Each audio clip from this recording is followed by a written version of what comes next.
Mythos Busters, investigating the mystery, monsters, and madness of Arkham Horror, the card game. Hello and welcome to this very, very special episode of Mythos Busters. It's number 123. I'm Sean. I missed you guys. 33. Did I say that? Did I 133? You said Did I say you said 123. I mean, I'm Glenn, sorry. you haven't been on since I know. I'm 123, rusty. I'm rusty. I'm sorry. I'm sorry that I had to dust the chair off.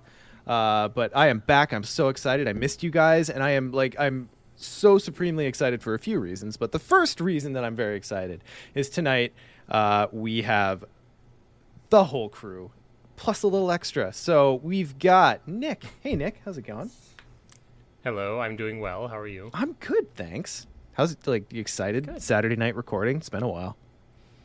It has been Well, no, it's been a week for wait. you. It's been a while. Well, for me. but it's been- Scott, we recorded on it's been less than Sunday? a week actually. Sunday? Yeah, Sunday night. Has this yeah, seriously so- only been No, 6 it feels- days? It's, Yeah, this was one of our quickest turnarounds from episode to episode. But no, All it feels the good. indication you need to get excited about tonight. And that was also Scott. Hey, Scott. Hi. How are you? Yeah. Oh, pretty good. I will say, though, that the reason it's so close is because the last episode we had to push like a week and a that's bit true. ahead. Yeah. Right? Like, so it's kind of cheating to say, look at our turnaround when it was for... Take the wins when they come, man. Yeah. Okay, Exactly okay, right. yeah, Exactly right. And then, of course, full crew means Ian. Hey, Ian. Hello. How's it going? I survived the COVID. That's and all I good. got is this lingering mucus that's sticking around. But other than that, other than a couple days that were pretty bad, I'm here and thankful for vaccines. So glad to be recording again. That's why I was not on the last recording. Lingering Mucus was my thrash metal punk band. In Scott beat me to it, and it was good. It's good. It's fine. Well, I was gonna say I have no mucus, but I must linger. Oh. Also Well, good. we'll see. No, nothing. All right, fine. We'll see how far the cold open goes. And then, of course, tonight, the little extra we get is Justin. Hey, Justin. Hey, Sean. Hey, guys. Welcome to the podcast proper. We hope your chair is just as you left it last time you were on it. It's been a few episodes. Yeah, just a few. Yeah, but God, okay, so I'm first like super excited. I haven't been present with all of you guys since Iron Man weekend, and I got to listen to the episodes you did about it and just feel all the FOMO. So it was a fantastic time. I'm so glad to be back with everyone. But we've got again, like I said, a very, very special announcement tonight. So on episode 131, you guys talked with Maxine, and we got to meet Duke. And we should be so lucky that tonight we get to introduce to you the newest developer of Arkham Horror, the card game. So why don't you introduce yourself? Hi, my name is Nick. I am soon to be, very, very soon to be, Arkham Horror's newest designer. Yeah, you do. Woo! yeah, you are. Woo! Okay, so we've known a minute. As soon as Nick got the clear to tell us, we found out, and we're very, very excited. And it was very hard to keep a lid on this. So tonight's very special episode. Nick, you changed the nickname. I love it. You're right on top of it. How over the moon are you right now? Honestly, it's just starting to set in because today was my last day at FedEx. And now with this episode being what it is and the introduction with it and all that, and then with the conversation that we had, behind the scenes previously, it's just, it's just beginning to set in that in 3 days I will be working for Fantasy Flight Games. It's shocking. God, that's just surreal amazing. to hear. So, yeah, it my brain is still processing it too because I was taking a little break from podcast duties for a little bit after Iron Man, and I wasn't really in the mode. Then all of a sudden, Nick comes in hot with this crazy news.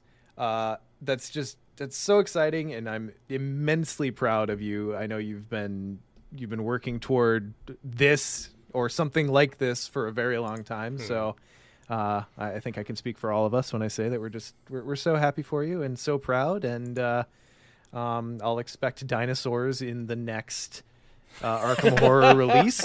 Pretty please. Yeah, Arkham's probably going to get weird. Give me a couple years, but yeah, it's probably going to get weird. So, I can only conjecture and, what that interview looked like, but my headcanon, join me if you will, is that Nick just walked into the office, threw down an Excelsior, and walked back out. And don't correct me if I'm wrong, please. Okay. But yeah. I mean, you were wrong because it was a remote interview. But yeah. Okay. Well, Yeah. I didn't account for that. Just slowly slid noxious fumes across the table. So, some of you may be wondering what this means for Nick and the podcast. And Nick, I don't know if I'm speaking for you. Would you prefer to kind of talk about what's happening next? Well, sure. Of course, in the interview process, that was one of the first questions that I asked when I had the opportunity was to clarify what sort of role I could still have among the podcast chief, but also including all of the other stuff that I do as far as self-publishing and all that. And they were pretty clear during the interview that if I got the position, because I would be privy to behind-the-scenes information, that I would not be able to continue on the podcast. So it's very, very bittersweet, but unfortunately this is my last episode. Yeah. Yeah, that's still setting in for me too, but it's a thing for us to have to announce it and say goodbye to you so quickly. So let's make it a long one, guys. We got this. We put in the time. Chat saying 4-hour episode. We can oblige. Don't tempt me, bro. You know, if the episode never ends, Nick never has to leave. Oh, shit. Leave it to the attorney to figure it out, guys. He's got us. Oh, no. I mean, 4 hours is barely enough to cover tentacle time, so I think we're good. It's true. That's true. It sucks that you're leaving too, Nick, but I mean, like, of all the ways you could leave, I mean, I feel like this is... It's the best way. Like, literally no one can be mad about it. Right. Yeah. It's such a weird conflict of emotions when it comes to this. Yeah. Because it does suck. This is obviously Mythos Busters has been a big part of my life for the last six years. Oh, geez. Right? It's been 6 years, right? Yeah, 2016. Mm-hmm. Has it been? Wow. Oh my god. Yeah. That's crazy. But at the same time, yeah, you're right, Sean. This is something that I've been doing my best to position myself to find something in game design, just in general, like since I started playing games. So it's nice that that's finally. Yeah, it turns out your best is good enough, baby. That's what we've always aimed for, just good enough. Right? Yep. On brand. Yeah, I'm super happy for you, Nick, just that you get this opportunity. And I know we've had so many game design discussions over the years, so that's like the most overriding emotion. I know for a lot of listeners, because I've listened to a lot of podcasts over the years, other podcasts, and I know listeners sometimes you get very attached to your favorite podcast hosts over time, and the crew that's assembled. So I know it will be bittersweet for the listeners as well. So we definitely understand that there's going to be that emotion of like, oh man, like I wanted to keep hearing Nick because it's fun listening to Nick. But in the greater scheme of things, like I think we can be all excited that you're going to be on the Arkham design team, because I'm super excited to see what you come up with in the future. Yeah. Pressure's on. It's great that I have one more friend in my life who, when I ask like, hey, what's going on with Arkham, they just like tease me and feed me false information. It's so exciting. So exciting. I'm glad that when I draw the tentacle out of the bag, I have another name to yell into the sky. You know? Well, now we just get to transfer that over from streaming, because, you know, whenever Nick would show up for a Twitch stream, suddenly, God, so would the tentacle. Yeah, it's like the Chaos Bag knew something that none of us knew. It's like it knew that I would get there eventually. The Chaos Bag knows all. Yeah. Scary.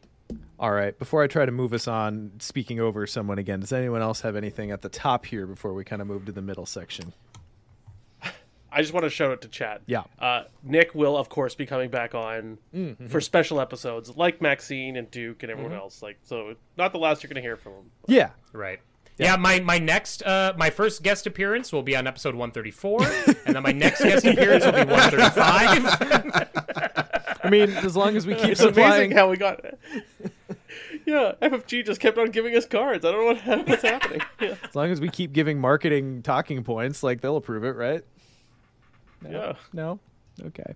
No? Maybe not. I don't have an answer for that. I haven't started yet, so I don't know. So yeah, obviously that also means that with Nick leaving, I'm happy to announce that Justin has decided that he wants to take on some more hostful duties for the podcast. So you can all look forward to hearing his dulcet tones a little bit more on the audio format. We're very excited about it. Hooray. More to come, kids.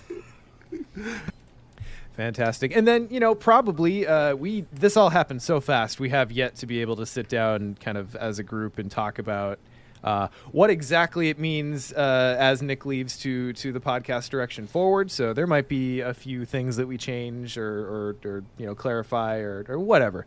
But we're going to get together on that, and we'll obviously keep everyone in the loop if we're going to be doing anything differently.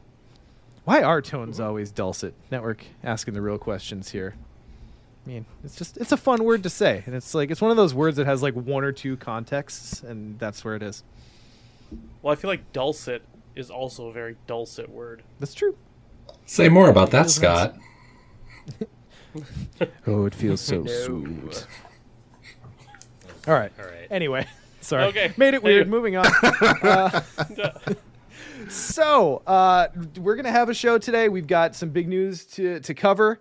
We've got a couple of our normal things to catch up on. And then the end of the show is we're just going to send Nick off with some happy thoughts. We're going to reminisce. We're going to have some fun.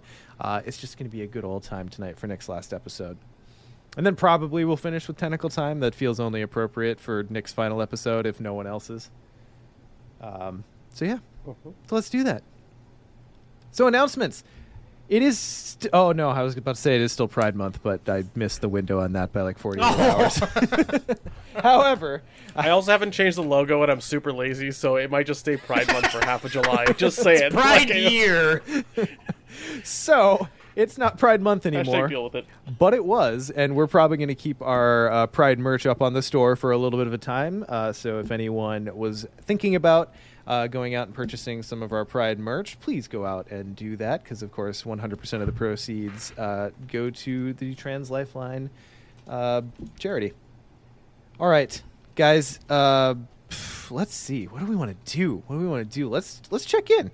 What Arkham have you guys been playing lately? Nick, you've been busy, I assume.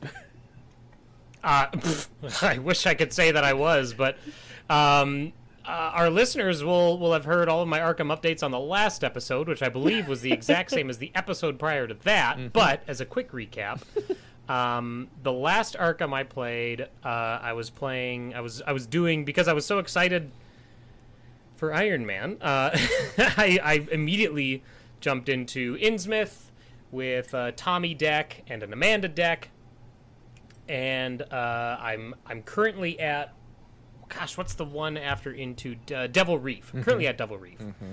I haven't started it yet. Tommy's been doing great. Amanda's been doing okay.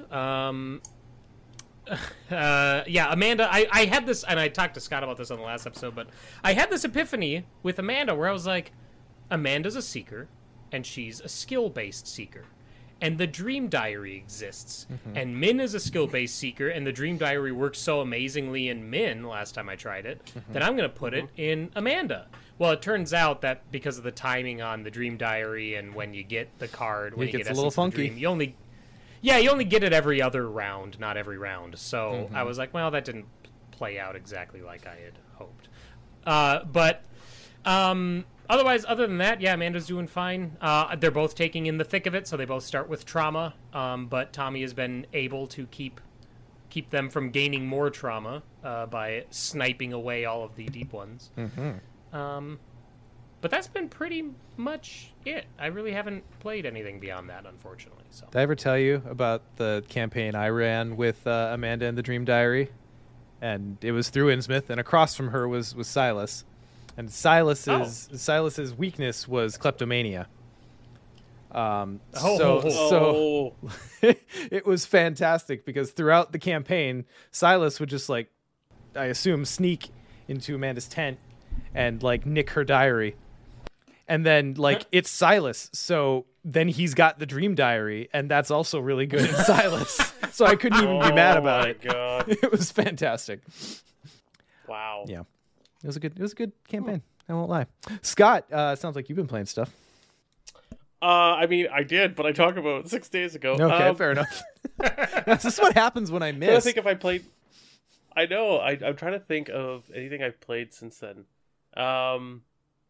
No, I've just been rehashing and going over Luke for Innsmouth has been the big thing, and just like from the scenarios I've gone through, I'm like, oh, which ones could I goof around a bit with different cards in Luke? Mm-hmm. And so I feel like that's going to be a couple month endeavor to get ready for Iron Man, because I'm pretty sure I realize that Iron Man is a very long ways away, but I think I might be playing Luke for Innsmouth. So interesting.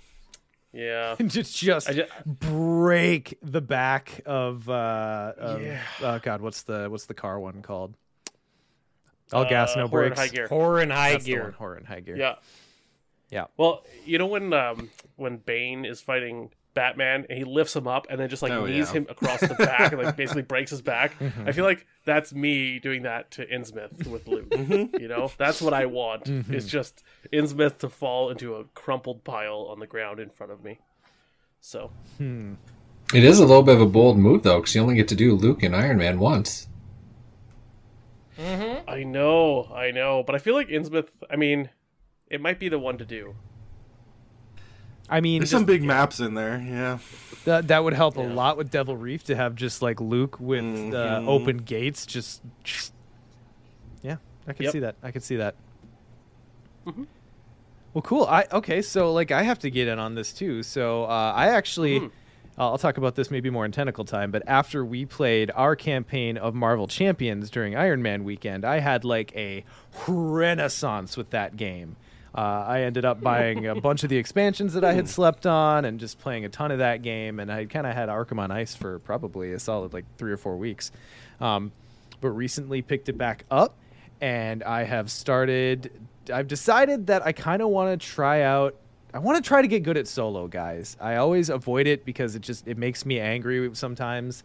But then I remembered that two-handed also makes me angry sometimes. So what the hell? Let's get better at solo. So I started a solo Diana through Innsmouth, because I really wanted to check out, because when we talked about the multi-class spell cards, the Brand of Cthulhu, and it's not clairvoyance, it's divination.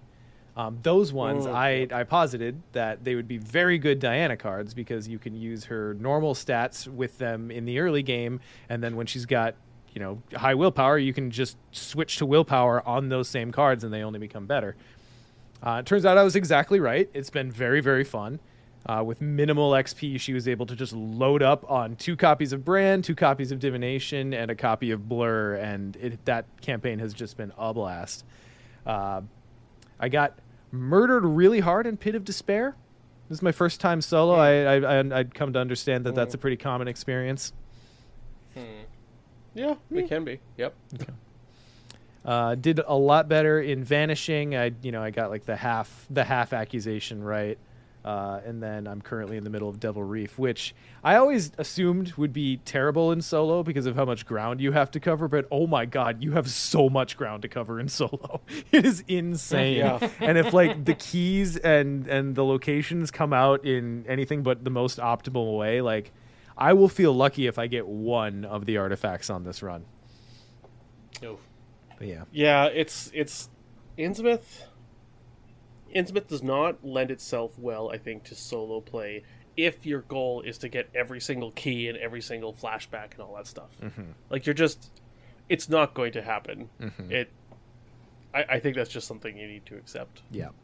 I have certainly accepted it. Well, and because I've never even come close to it. So. In 2-player, I kind of tend to be able to split up and do a lot. Not everything that a 4-player team could do, but I'm used to being able to get like most things in a 2-handed play. But I've really had to come around to the fact that like, okay, well, I'd really like to go get that victory point, but that enemy's in between us, and I have no resources, and that's just not going to happen. So I'm going to go in the opposite direction.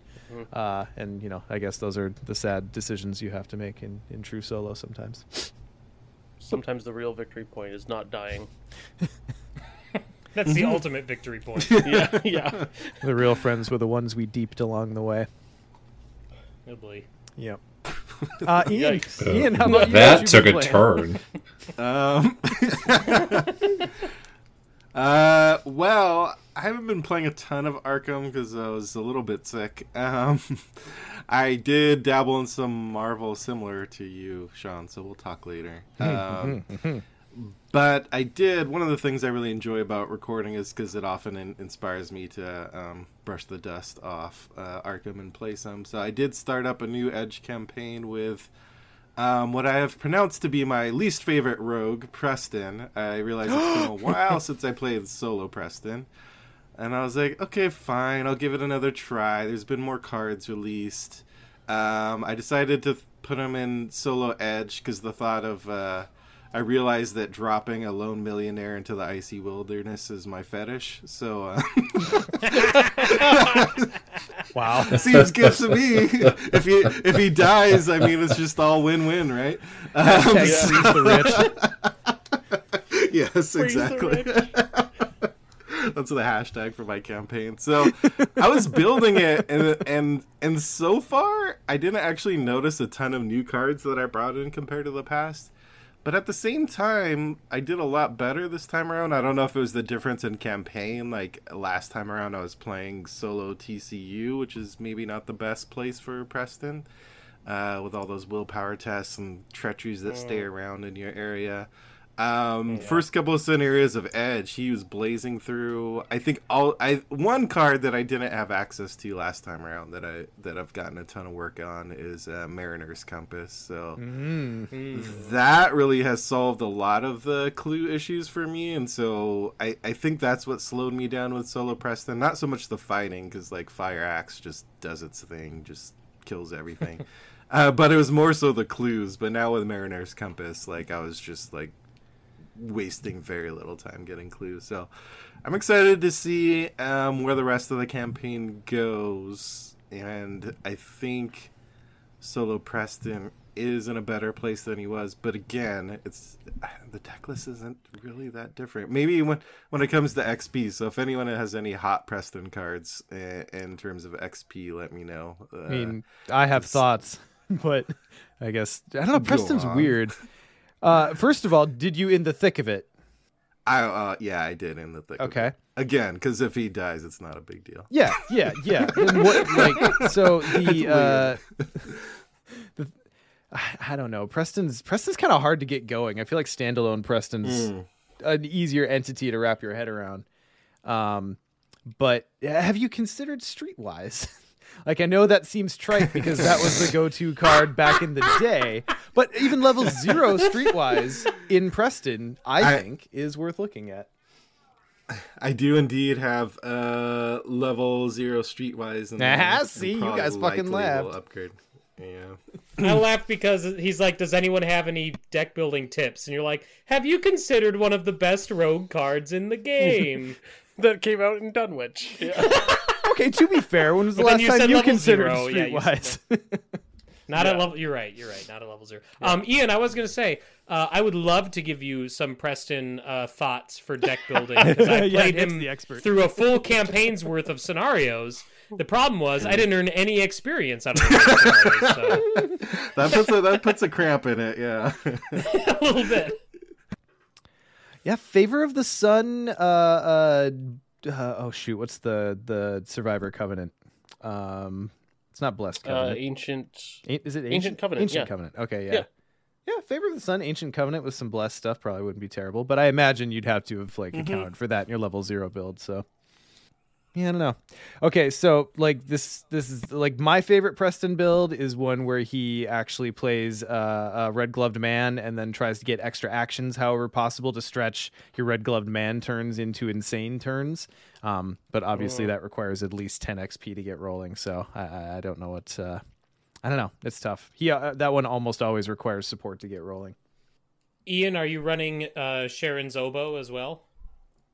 No, I am not. I probably should have, but it's a card I often forget exists. But yeah, all gas, no brakes. It gets you the extra XP. And and if totally. like you said, if he dies, then who cares? I guess it's win-win. So it's just I just keep on thinking net positive for the world. It's fine. Is it one of the Rocky movies where there's that Russian? He's like, if he dies, he dies. Yeah. Okay, that's what every time you say if he dies, I'm waiting for you to say he dies. It's just yeah. I think that leaves Justin. I know you've been busy. You've moved house and lots of other things. Have you played any Arkham recently? The Arkham I have played is rearrange the Arkham collection to fit the new house. Oh, that's a fun game. So, it's set up, it's ready to go. You got to Sean got to tour my new game area, so it's ready to be played. Fly. Ready to be played, but I am woefully behind on my Arkham playing right now. But we'll fix that soon. Sounds like you're gonna take over for me just fine. I was just gonna say. I think someone earlier asked what my role would be or what I would fill, and I didn't want to type because we'd get to it, but basically just new Nick. It's been a slow burn on that joke, but it's exactly what it's gonna be. Nick with a slightly lower voice. Just like I have been for all these years, you're gonna be the straight man. Yes. Right? Yeah. That's how I would describe it. I think when we started the podcast, Yes. No, when we started, I think one of the first things I said was, "All right, but I'm the funny one," and I asserted that, and I feel like I've mostly held on to it. No, I'm kidding. You sure did, champ. I say these things. I expect more laughs from you guys, but I'm literally getting nothing. That's because it's way more fun to sandbag sometimes. Oh God, we're not going to change our ways just because you're going off to FMG. All right, fine. I'll sandbag myself. It's fine. All right. Well, Nick, last time you reminded listeners, actually this might have been the time before last, that our voicemail is always open. And we've got one. So let's listen to it. I'm going to pop it in chat here. Hey, Mythos Busters. This is Jesse, known as the Eldritch Horror around the Discord. I was calling in and I was thinking about it recently. I think we're at a place in the card pool where we should go back and re-examine some of the cards that never get used or are rarely used. Case in point, let's look at Armor of Ardennes. I don't think anyone has ever played this except for me, and the last time I played it was in Vanilla Carcosa. But I decided I'm playing a 3-player group with Big Kahuna and Derek, and I'm Roland, and we're going through Innsmouth. And I thought if the Armor of Ardennes was going to be useful anywhere, it would be useful in Innsmouth with all the engagement effects. So, in looking at it, it's really not as bad, I think, as everyone thinks it is. Especially now that we have a lot of scenarios and campaigns that can dish out quite a bit of damage. Someone like Tommy could make good use of it. It could actually be really good in Mark. Right now, Roland makes some use of it. I'm playing Roland in Innsmouth, and my goal right now is to teamwork Armor of Ardennes over to our parallel Agnes player, who would use it very, very well. But this got me thinking about some other cards as well, like Trench Knife. I haven't really ever seen anyone use Trench Knife, but Trench Knife has this neat ability where you can engage other enemies without taking an attack of opportunity. And now that we have Daniela might actually be able to use a trench knife really, really well, since she can deal with a significant amount of damage reactively instead of proactively. Another card is Kukri. I know we all laugh about Kukri, but I think for spoiler reasons, the latest revealed investigator might actually be able to make good use of Kukri, because the strength of Kukri is that you can deal an additional damage testlessly, and if you're only getting a buff to one test around, then maybe that might be a place to look for. Anyway, I wanted to put this idea out there and maybe start a discussion about what are some other cards people don't use and maybe how we can use them now. Anyway, thanks. Love everything you guys do, and keep up the good work. I'll see you around Discord. Bye. So I have to say, just to start us off, that it's one of my personal favorite things about like an aging card game and a growing card pool once it hits a certain mass. That's one of my favorite things, is to find new life for old cards, because they now have the support, or they have the investigator that can make them sing. I absolutely live for stuff like that. Do you guys have any like, that's an ongoing thing, right? One thing I thought of, Scott, particularly as you were just talking about Luke and Innsmouth. One card that I've been kind of like looking at consistently through the life of the game, going like, where do you belong? What's the thing? Is Blank Mind, right? Oh, Mind Wipe. Mind Wipe. Thank you, Mind Wipe. God, I can't do card names tonight. I take a month off and I just lose it. Yeah, Mind Wipe in Luke in Innsmouth actually seems like a great way to just like turn off a deep one for a turn. Yeah. Oh my goodness. So you know, maybe one thing we might consider. That was just what I had. Yeah. Philion, if you blank the bull. Ooh, yeah. Oh my. And then just go ham on the rest of the deep ones for a turn. Oh, wow. I didn't even think of that, because I thought you were going to say Barricade, because that's been the big Luke, the haha play, right? Like since Luke came out. Yeah. Yeah. Oh, wow. mind wipe the hatchlings or whatever, the young. Ooh. Yeah. And then you Mind can wipe just all of murder them. Yeah. So, you know, we talked about Mind Wipe a little bit in TFA, right? Like, we talked about blanking Vengeance, and you definitely can do that. But that, I don't know, I had never ended up actually doing it. But I think Mind Wipe I and think Luke with seems... TFA it felt like... Oh, go ahead. Yeah. Oh, sorry. I was going to say, on your TFA point, I think it's because we had such an easier other way to get rid of them, which was just evading them. You know what I mean? Like, for Vengeance. Whereas the Innsmouth creatures, like, there's not really a good way unless you have dodges. So essentially, yeah, I don't know. Yeah. Sean, I'm so proud of you. Oh, why, thank you. You know, after playing solo Innsmouth and then hearing that voicemail, my brain just arrived at a very special intersection, and that's what we got out of it, so... Anyone else have a recent one that you've kind of rediscovered? I mean, now that Jesse has mentioned Armor of Ardennes. Yeah, that was a good example. Yeah, especially for Innsmouth. Like, that is in the back of my card boxes right now, for sure. I don't think I have ever put that in a deck. This is like level 4, right? Level 5. It's level 4 5. cost. God, that's no joke. Yeah. But in Luke, or sorry, not in Luke. He said Mark. That's pretty sweet. I like it.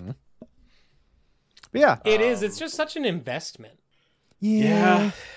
Like the experience, the resource cost. It just, I don't know. Like, I like what it's doing, and I will agree that it probably has more uses now in a post-Innsmouth world than it did in the pre-Innsmouth world, but it's such an investment for something that isn't eliminating enemies. If you do it right, it's essentially got like infinite damage soak, though. Right. Oh, yeah. I mean, yeah, you Like, can keep it going. Yeah. Survival knife was also mentioned, Mm-hmm. which I think is No, neat. trench No, knife, or- Trench knife. Trench knife. Oh, trench knife. Sorry, Mhm. I was thinking of trench knife. And I was going to compare it to survival knife because that's the. I don't know. I feel like survival knife is the better trench knife, but I could see that in Yeah, no, Daniela agreed. because if you're engaged with so much stuff and you just need to do that one damage, you're swinging at like 14 to 5 or something. Yeah. Like having just played through Daniela in webside, like that would have fit right in. Like I ended up going with survival knife, but I don't think I ended up proccing an extra damage off of survival knife after the first game. So yeah, I don't know. Mm. It's good stuff. And it actually, come to think of it before anyone else answers, this is exactly the kind of thing that y'all could continue to call into the hotline with. Hey, this card's great, and here's why. Exactly. Perfect format for the hotline. Please call in. Let us know. We love stuff like that. 203-493-6984. Or press call on Facebook. Big Kahuna mentions that right after after Jesse sent in this voicemail, they figured out a way to teamwork the armor over to parallel Agnes so she can use her blood magic ad nauseum. That's so juicy. Now, okay, but here's the thing, though. If you cancel the cost of something, the effect can't happen. But you're only partially read. canceling the cost. Does Yeah, that if work it's- the same way? Because you're canceling one damage and then taking the other. Because is it? Because you're not paying the full cost. I'd have to then. reread stuff. Yeah, I'm not sure because it specifically cancels it. Yeah, like if it if there's a thing that says like deal a damage to ready this ally or something, and you somehow cancel that damage, you can't ready the ally. So What? that might not work. The first thing I'm changing as designer of our If only it worked that way. right. We could Give me that FAQ. Shotgun, 0 experience. One thing I will say about Jesse though, the kukri thing. No, you're wrong. Yeah. No one plays kukri. Respectfully. Kukri, yeah, that one. Like trench knife, I was like, maybe, and then you said kukri, and I'm like, wait a minute, hold on. Yeah. You're drunk with power, Jesse. Yeah. Record scratch. So, as mentioned, call into the Mythos Busters hotline. We love to hear from you guys. Thank you, Jesse, for calling in. We appreciate your time and thought. We also got a message in our Gmail from a returning writer, the Lurking Derp One. And he writes, Distinguished fellows, I recently imbibed the contents of your most recent podcast, episode 132, and was pleased to note your use of the now universally accepted preferred nomenclature of class conflict. If you'll remember, the Lurking Derp One is the one who gave us that term for the Did he? the Edge investigators. Yeah, he wrote in for that. Well, thank him for that one. Yeah. There was, however, some question as to the proper terminology for such investigators themselves, those whose starting class is entirely different from what each level up into. I recall that whilst researching my graduate thesis at University College Oxbridge, Camford, Worcestershire, I happened upon a manuscript of one of Friedrich Engels' lesser-known works, Dialectical Materialism as Regarding Oddly Specific and Shockingly Prescient Novelty Card Game Terminology. Perhaps you've heard of it, in which he grappled with this very issue. Most of his theories on the subject would, of course, be abandoned following the rise of the Frankfurt School, but for our present situation, I believe his original coinage may yet be of some use to us. They're called class traders. Sincerely, Dr. T.L. Derp One. Asterisk citation needed. Class traders. Amazing. Yep. So, Yeah, I'm cool with it. glad to clear I'll be that up. using that. So glad to clear that up. Thank you, Doctor, for writing in. Your knowledge is always appreciated.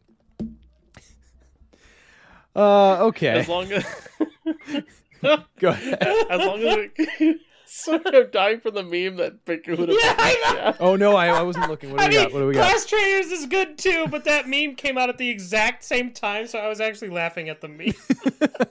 Oh boy. Okay. All right. So we'll go ahead and just dissect this frog here and make the joke unfunny. I'll visually describe to you a meme in an audio only format. Here we go. We've never done this before. So it's the unfaithful boyfriend meme. Nick is the unfaithful boyfriend, and Scott is his girlfriend. Scott is representing 30 good boyfriend. cards, and Nick is unfaithfully looking at Ace of Rods, the Council's Coffer, and a second copy of Ace of Rods. It's really good. See, I think he has commitment issues. Oh. Get it? Committing. Uh-huh. When you had to commit the council coffers. I didn't have to. I chose to. Oh To my. the literal first test I made. Okay, All right. Yes, anyway. off of the memes, but yes, the class traders. I love that. As long as I can yell "traitor" like the stormtrooper Oh my in God. The Force Awakens. Traitor! Like You know that one? TR8R. Traitor! Yeah. All right.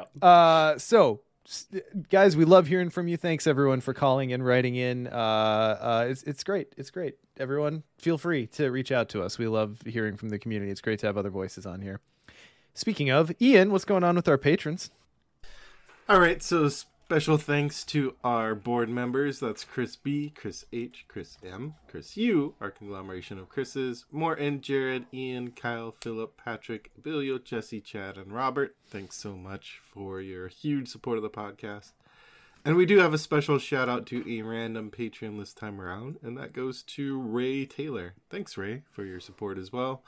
As always, go check out mythosmerch.com, where we have a variety of merch. We did have a variety of special Pride merch up on the store. So if you've worn any of those items, we'd love for you to send us pictures of you wearing those out in the wild, because it tickles us greatly to see Mythos represented out there. Yeah, wearing the clothes, Scott. Wearing the clothes. Oh, not just I the side mean, V? whatever works. Yeah. Just tastefully draped. That's fine. I thought the pants were tearaways. What can I say? Well, any pants are tearaway if you're ambitious enough. Yep. Yeah. And I was.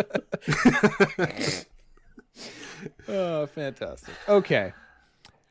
So we've got okay, so one thing we have lots of things to say about the new format of release for Arkham the Horror, the card game. But one thing is that it has slowed down news a little bit because there are just fewer releases. So the format of FFG's marketing means that like there are just fewer SKUs to talk about, right? So this was a big ass article. A big ass announcement. Justin, why don't you lead us into it? Absolutely. I was so excited to see the article that came out this week. It's one I've been waiting for a while, and I think it's going to change things in ways we don't even know yet. So earlier this week, an article came out announcing that FFG had sold Keyforge. As you all know, that's why I'm here. So TBD on the next steps for Keyforge. And Fantastic. yeah, Yep. I think No other big news. I at all. think that's everyone's been episode waiting 133 and we're good. Yeah. Bye, everyone. Yeah, see ya. No, let's that was too good of a lead not to do, and I am genuinely excited about Keyforge. But we get to hear about the Scarlet Keys. So big article came out, and Nick, let's let you talk about it first, just a little bit for one last spin through the news. Ooh, thanks, Justin. All right. So, did I read this article? Probably not. I didn't read it, but I looked at the pictures. Oh yeah, you look That's at all what the we're all here pretties. for, right? Yeah, you look at the yeah. pretties, and you take the box is millennial approach. red. Hey, I was can doing give that you before an answer, millennials Nick, were a thing. So we got a lot of stuff revealed in this article. A lot of really exciting stuff. a number of investigators, a new keyword, and an insane new presentation for the scenarios in this upcoming campaign, the Scarlet Keys. Very excited about all of them. Let's just jump into the first reveal in this. And I mean, I'm blue, so I guess I'll read it. Of course I will. Who am I kidding? So we got the investigator Carson Sinclair revealed. He is the Guardian investigator for the Scarlet Keys. He has the Butler as his subtitle. The stat line of 2 will, 2 int, 2 combat, 2 agility. I mean, okay. His trait is assistant, and his game text reads, you may take an additional action on your turn, during your turn, which can only be used on the action ability. On the below action ability. Oh my gosh. I'm reading, I swear. Action. Guys, did you know that your actions have to be used on actions? Did you know that? Yeah, you can only use that action on this action. That's how that works. Action. Choose another investigator at your location. They immediately take an action as if it were their turn. Limit once per round for each investigator. Elder Sign effect, +0. Draw 1 card. You may resolve this effect anytime another investigator at your location reveals their Elder Sign effect. He has 6 health and 6 sanity. I mean, Sean, I find it very interesting that you now decide to try out True Solo right in when time. we get a legitimately unplayable solo investigator revealed. Careful who you say that around. There are some people who are like, I will make this work. Oh, I know. I know there are. I think he's really cool. I think it's really exciting. Obviously, I like support investigators. I played Carolyn during last Iron Man. I thought she was really cool. Had Carson been available, had I known he existed, like if this was an option, I probably would have played Carson instead of Carolyn. He's, I love everything about him. I love the, like, you get an action, you get an action, you get an action, and then if anybody reveals the Elder Sign, you're like, oh, thanks. I'll draw a card. It's It's interesting, right? I don't know what to think. Scott, tell me what to think. I mean, I wouldn't take them in solo. Okay, thanks. Personally, just yeah. Thanks for clearing that up. Remember last episode, Nick, where I said that like investigators who are really good at solo are usually not as good in 4-player, and then ones that are really good in 4-player aren't as good as in solo. Mm-hmm. There you go. So, I think this is amazing. I think the ability to pump up the person who needs like pumping up for that turn. Like you have some extra clues, so you give an extra action to your clue getter. You have a big boss enemy. Well, someone who has a Cyclopean hammer, give them another swing with it. Like just stuff like that. And I feel like you'll still have time to do stuff yourself. I feel like I don't know. But like I feel like Carson might need that, like, because it's limited to once per round for each investigator. Like in a 2-player game, he's gonna have to have 3 of his own actions, right? So yeah, it'll be interesting to see what, like, man, because his stats are so low. Yeah, but it's tough without knowing the deck building, because like if you just take Guardian cards, it's like tough to know with just the Guardian pool. Like, what is he doing with 2s across the board? It would be deck building restrictions, Guardian cards, and guidance. Finally, guidance works.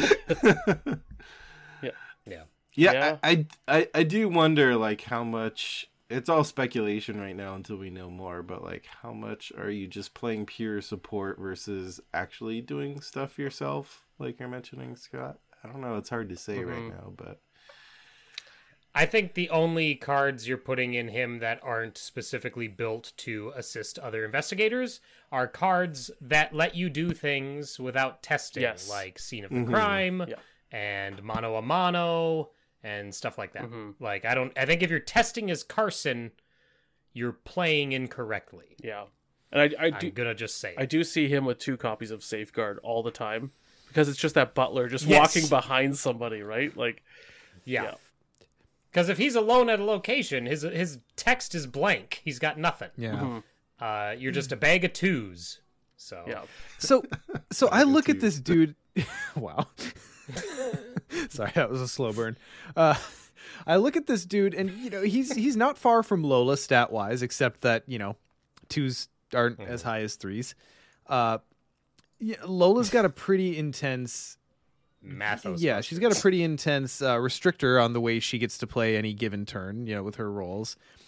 I look at low stats across the board, 6/6 health. I'm like, this has to be like really, really good, right?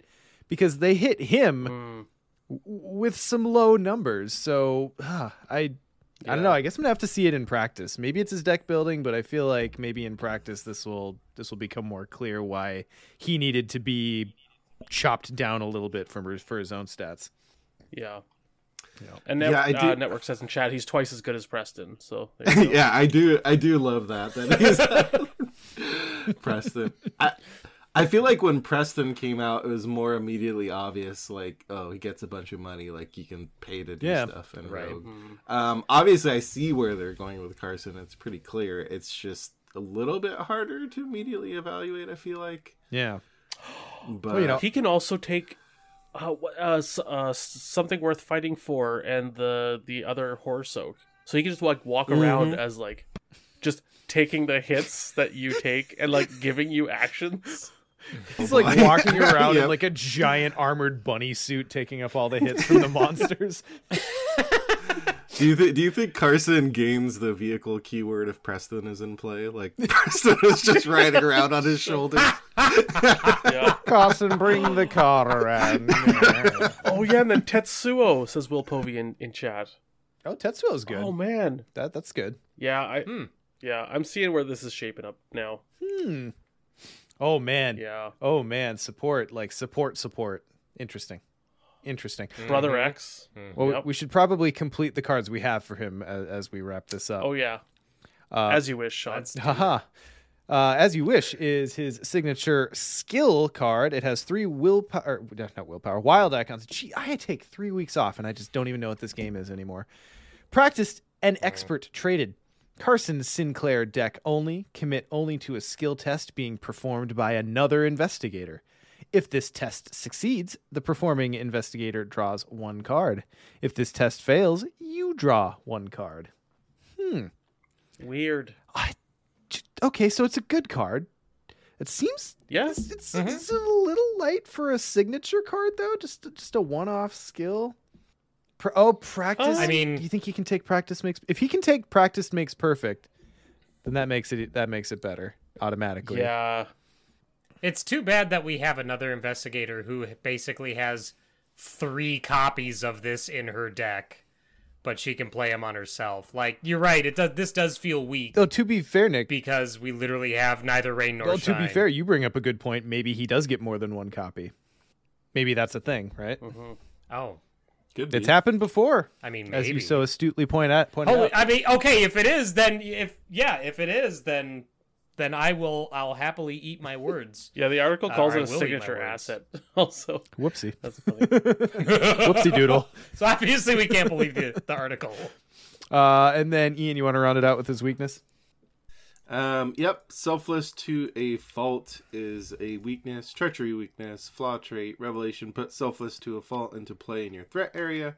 Forced at the end of your turn, if you did not commit at least 1 card to a skill test performed by another investigator this turn, take 1 horror and shuffle selfless to a fault into your deck. Man. R.I.P. solo Carson players. Yeah, no doubt. Yep. Is 100%. So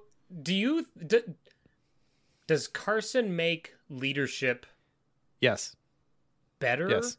I was gonna say playable, but I think leveled up leadership is playable. It's not great. But I'm now envisioning like a Carson build. Like as soon as you get 4 experience, you level up to safeguard, and then you've got just all the neutral skills, leadership, inspiring. You got all the things to commit, and you just like stick to one of your fellow investigators' butt cheeks, and follow them around, and you just make their life easier the whole time. Well, That's why they call it a butler. Yeah. That's the ancient origins of the term, Nick. Yes. Yeah. Lord Batboy says leadership level 2 is always good. You're right. That's because they had to staple so much text onto that card to make it good.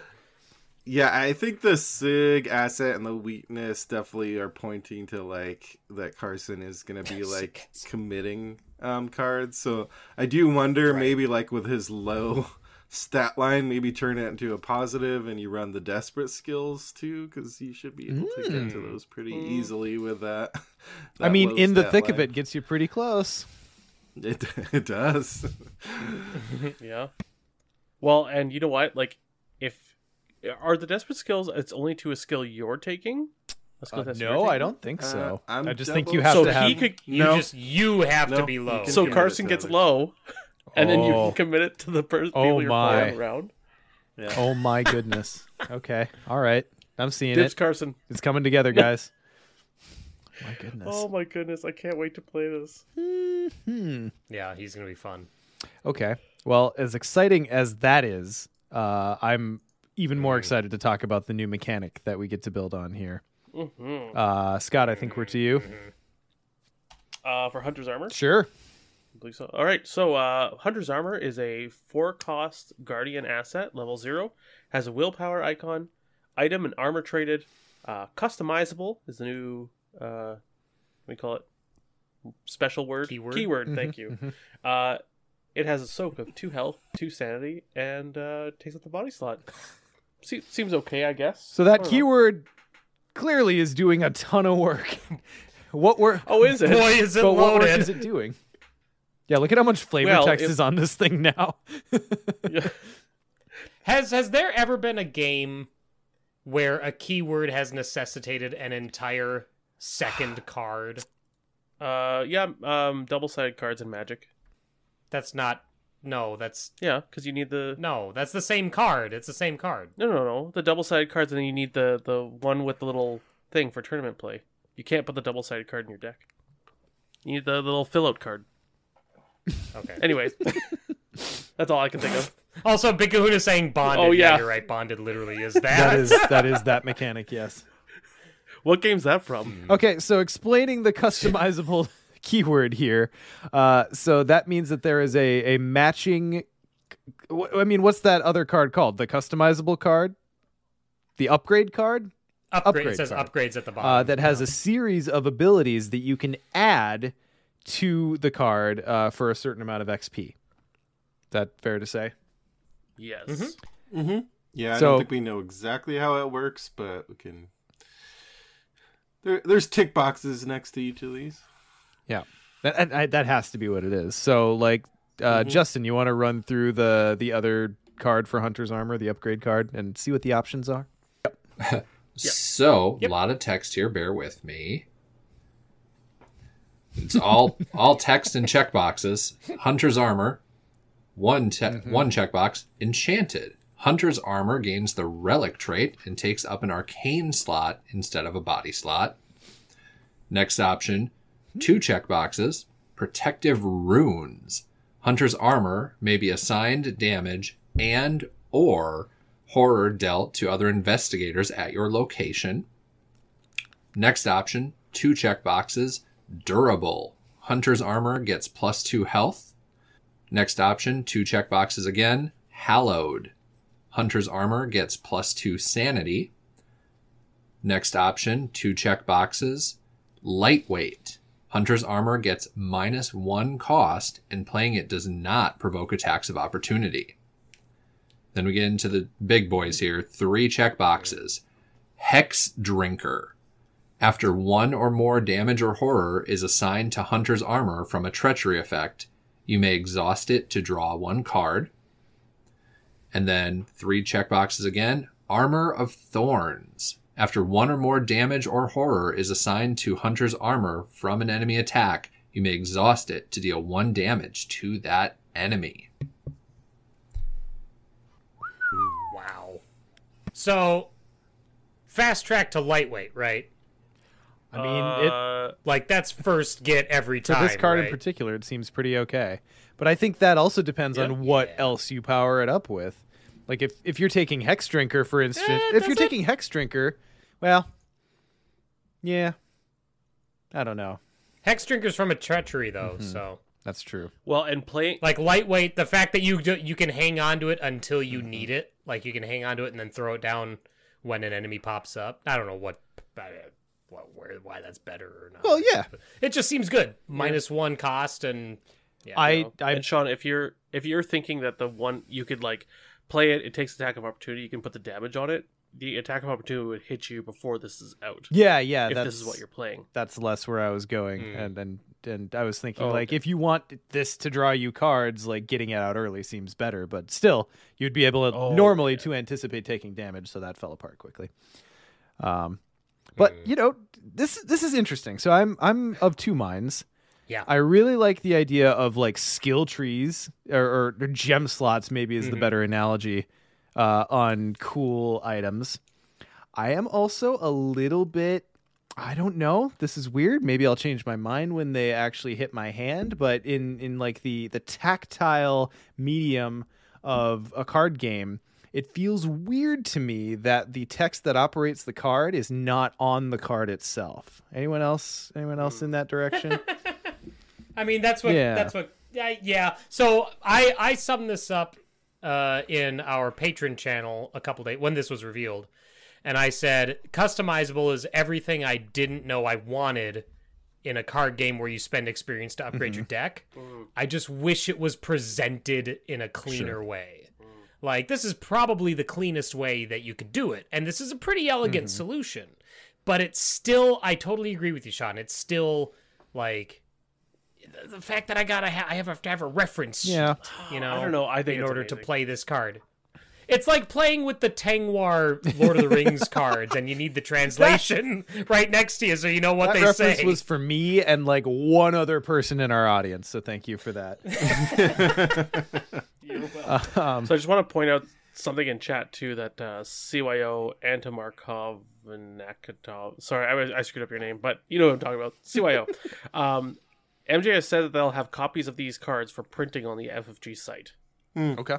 That's good. And- That's cool. Sure. Okay, that helps. and also the ones in the card box will be on card stock.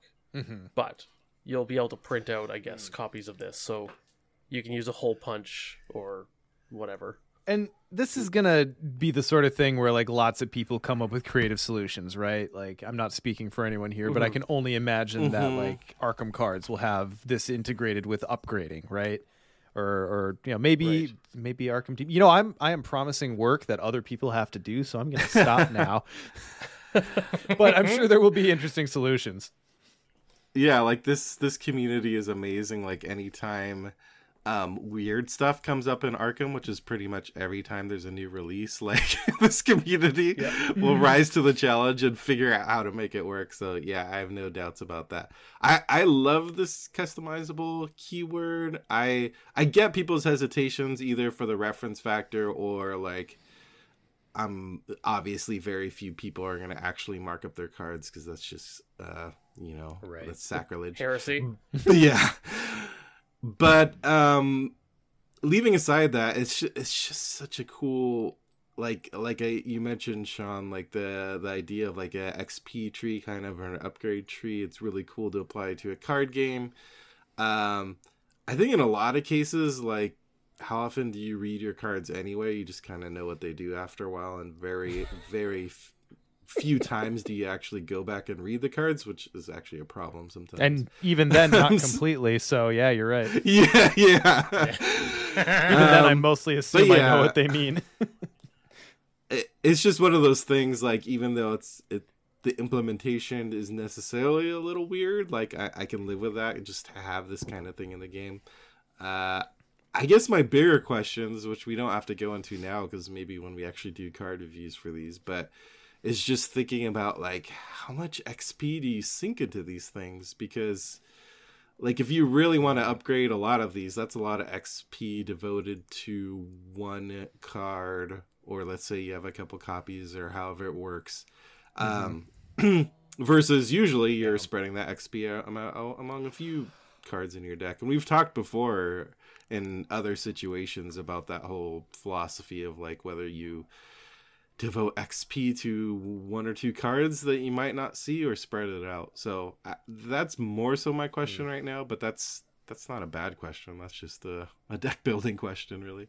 Mm-hmm. Right. Well, like at this rate, if all of the customizable ones are similar to Hunter's Armor, then you know that it will take an entire Dunwich campaign to fill all those checkboxes. God. That's a lot of scenarios. A Dunwich worth. All right. Yeah, I That's think fair. though, like, I think some of the what do I want to say? The downsides that people might be mentioning and hearing stuff like about how this, like, how to mark these cards and how to deal with it and stuff.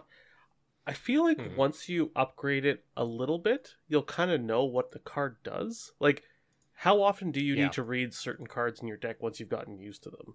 Right? Like, there's so many cards in this game where you're just like, oh yeah, Mind Wipe. And we all know what that is. We haven't even played with it, but we know what it is, right? Or if I said Fingerprint Kit, you just know how it works, right? Sure. So I feel like after a game or two, and you know that you're like, oh, I've upgraded this with Durable and Hollowed and Lightweight. So it costs less by one. It's +2 health and +2 sanity. You know what I mean? Like, Right. I don't know how much that is. Like, I don't think it's going to be as much an issue as I think people are concerned about. I think it's going to be okay. But and also, but like, there might be some super I think complicated that people ones, are, so I don't know. But sure. yeah. But I also think that, like, after a couple of upgrades, you're probably going to get to the point where you're like, all right, I've spent 4 experience on Hunter's Armor. I feel good about where it is. Now I can start getting other cards. You know what I mean? Yeah. Like, I would be very surprised if people are getting more than, 3 or 4 of these abilities. I think most people, and I'm speaking, obviously, this is all conjecture, I have no idea, but I think most people are probably going to get 2 and be like, that's good. You know what I mean? Now I can focus on getting my big weapon or getting other stuff that's going to cost me XP, but that helps the deck in different ways. So Yeah, it really depends on what it is. You know, if it's like your main weapon, then maybe you are really souping it up. If it's like your Cyclopean Hammer equivalent or whatnot, where it's like the one card in your deck. But but in general, I agree with you. I think it's probably going to be the thing of like you just figure out how much is enough for this, and that's a fun deck building challenge. No, I think one of the coolest things about these is it's going to be impossible to call these cards good or bad, just because they're like a ball of possibilities, right? Like so many different ways you could take it. So I'm sure we'll have a lot more to say. We were joking before the show, like each one of these is going to be its own episode. Yeah, no doubt. All right, well, let's move on then to Runic Axe. I think that's you, Nick. sure. So Runic Axe is a unique Guardian asset that costs 4 resources, has a combat icon, item, weapon, melee traded. It has our old buddy customizable, that brand new keyword. It also has uses 4 charges. Replenish one of these charges at the start of each round. Okay. Action, fight. You get +1 combat for this attack. Before this attack, you may spend any number of charges to imbue the axe with that many different inscriptions. And then there are 2 options on the card. Accuracy. You get an additional +2 combat for this attack. Or power. You get this attack deals +1 damage. The Runic Axe takes up 2 hand slots. So already it's an all right weapon. Two-handed level 0 weapon. You're looking at +3 combat and +2 damage twice, which is nice. You know, Like, that's this not is bad. At least as good but as then a if we look at- 45 minus the 2 hands, right? But it also reloads. That's exactly it. Oh, yeah. Reloads 1. But it reloads itself. Yeah. Yeah. It's also, that's exactly what I thought, Sean. It's a 2-handed 45 that reloads itself. and you can go higher for the high fight enemies. Also, giving me like very, very serious God of War vibes, and I'm here for it.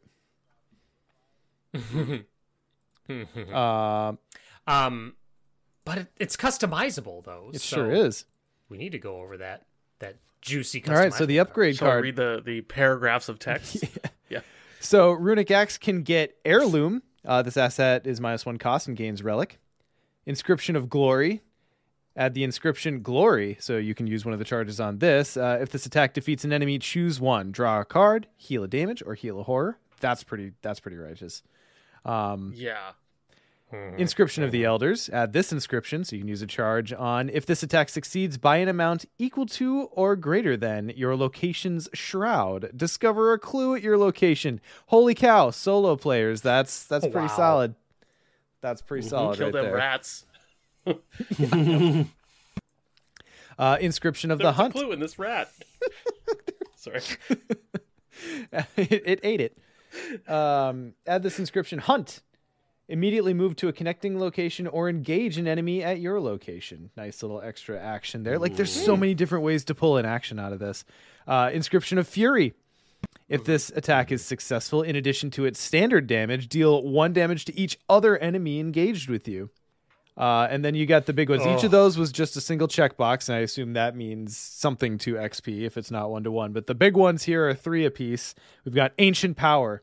You may imbue the same inscription up to 3 times in an attack. That's pretty big. Saga. You replenish 2 of its charges at the start of the round instead of only 1. Oh, that's good. And then the big boy Script Weaver got 4 checkboxes. For every charge spent, you may imbue the axe with up to 2 different inscriptions. Oh my god. Just Okay. so many This permutations. is one I want them all. Yeah, right? Just gonna load up this axe. But it's so cool that you can kind of pick and choose based on the investigator you're taking this in and really kind of shore up some potential weaknesses. Or the campaign, right? Like if you've got a big Yep. map campaign, like that moving one is a lot more juicy than, let's say, Dunwich or Carcosa, right? Like if you're playing Edge or Innsmouth. So Yeah. Wow. Yeah, and player count even. Because the whole Glory one, or not Glory, sorry. I mean, Glory's great too, but which one was it? Elders. Like, if you're in 4-player and you're dedicated killer, you're probably not looking at Elders, but 1 or 2 players, yeah. Yep. So and cool. Fury, like in Swarm campaigns. See, and The versatility of the Runic Axe is amazing. Like, Hunter's Armor, it didn't feel as versatile. It was more like, there's a lot of stuff Hunter's Armor can do, but they're all very much like armor things. You know what I mean? Yeah. Whereas the Runic Axe is like, this is your multi-tool. This one item will do so much for you. I think part of what that is like, ideally with the armor, you just like, we kind of are in the mindset of we don't want to take attacks. So like we structure offensively to not take attacks. So we look at the armor and it's like, well, okay, it's got all these cool things you can do, but also I'd prefer maybe not to just take attacks. But you look at the axe and it's like, well, I'm going to be doing literally all of this. So that seems cool. Right. And see, this is reading this now too. This is kind of the point I was making. Like, once you know, like if you're planning for a campaign and you're like, I'm going to bring the Runic Axe and this is going to be the Runic Axe loadout that I use, like, you're just going to kind of know it, I think, by scenario 2 and on, right? Because you've planned for it for that campaign, and you're like, oh yeah, okay, I've spent my whatever 5 XP on my Runic Axe. I know what it's doing now. I'll move on to my other cards. So yeah, I mean, I'm still going to print stuff out, but the cool thing here too is it's like, although we have this weirdness of having to figure out how to manage these cards, it's almost like we're getting, I was going to say like 8 different upgraded versions of the same card, but it's not even that, because you have all the different permutations of like, so we're getting however many customizable cards, but in reality, it's almost like we're getting, I don't even want to know how many different combinations are possible now. New cards in this box. It's crazy. Like the amount of options this is opening up. Someone in chat said, based on what we've seen, 256 permutations per card. Yeah. So just print out a copy of each card that matches the each correct possible combination. Yeah. I can't wait for the mystic damage spell version of this to come out and have every one of those tick boxes say take an additional horror. One of the, You know what I mean? Like, because it's like, Yeah, because you always I was just get thinking that. about like if there's, right? Well, yeah, that's what I was just thinking about that, and it's like, man, if they make mystic spells that do the basic functions like damage and clues and all that are customizable like this, is shriveling just dead? You know, there might be an argument. It could be. well, I mean, shriveling was level 0, right? So how much XP do you need to put into a customizable card to make it? Well, that's what I mean. We have no idea. Yeah. I'm saying, But that's what I'm saying. Like, unless the big bullet points on something like that also says, you know, you take additional or whatever. You know what I mean? Yeah. The thought entered my mind, and I mean, I guess you'll find out on Tuesday, Nick. that's right. And this is just such a cool feature. It triggers the piece of my brain like I'm playing an RPG. For some reason, I specifically go to Fallout, but it's a perfect combination of both the character build and putting mods on a weapon, like all in one. It's just, I'm so excited. Yeah. I have weird thoughts now, but I also kind of had similar thoughts when Bonded was first previewed. So I expect to change my mind by the end. This looks really cool. I mean, I'm already more sold on it now that we've talked about it. So, let's move on. Ian, do you want to read our next one? Are we on Grievous Wound now? We are. Okay, Grievous Wound with a wicked looking bat club thing in the art.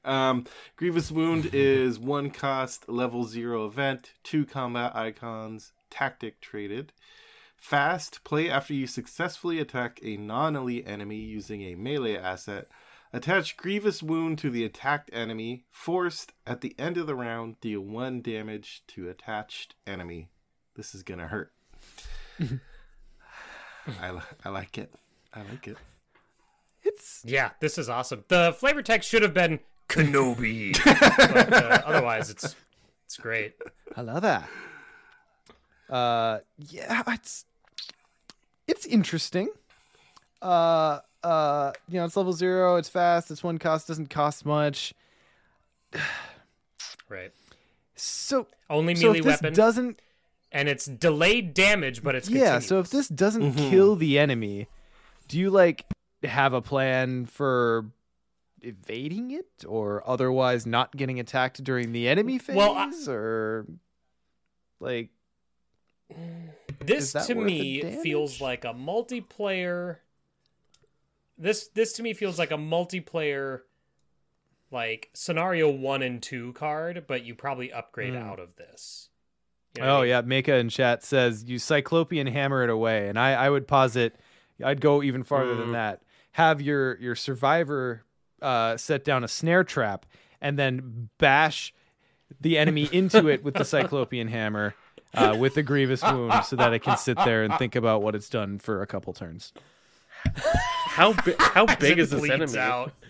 out. Lord Batboy says you can Grievous Wound and then use evidence at a different location. that's so interesting. yeah, like while he's snared with Grievous Wound, you're running around and you'll just grab a clue at a Shroud 5 Come on, little location. monster. Come on, follow me. When I read this one, I thought it would be fun in War of the Outer Gods, where it's such a timing puzzle. I know that's very, very specific, but it was where that gets into the timing more than a lot of other things. This is another tool there. Interesting. Yeah, and I suppose there is, having just played a campaign with Daniela, there are some Guardian builds in particular that, like, want to get attacked for various reasons. So this is not a bad way, if the math works out, to, like, leave them 1 from death, take the attack, and then, end it from there. Of course, if you're Daniela, you can leave them 2 from death and then have this happen. Okay, all right. Shut up, though. Nathaniel Cho's boxing gloves are melee traded weapons, right? Oh, yeah. Yep. So he can, if you have nothing, you can do 2 damage at the end of every round with this thing. Interesting. Yeah. No, Is his ability once per phase or once per round? I don't know. I'll I check. thought it was a phase. Chat says phase. Once per phase. Okay, so So this is at the end of the round. So this will be in the upkeep phase. So Yeah, you can use. and you're not doing any other damage then. Yeah, there you go. This will do too. I was gonna say I also like this. I mean, kind of a little bit janky, but if you have a bigger enemy, this in Yorick with stunning blow because you'll be evading it, so you can possibly move away and then just let it, follow you around bleeding. Right. Also, never mind. Boxing gloves are not melee traded. What? They're item and weapon traded. Yeah, they're not melee. I'm sorry. Don't get it. What? The second thing I will do as designer. Just gonna come in with a list of demands on Tuesday.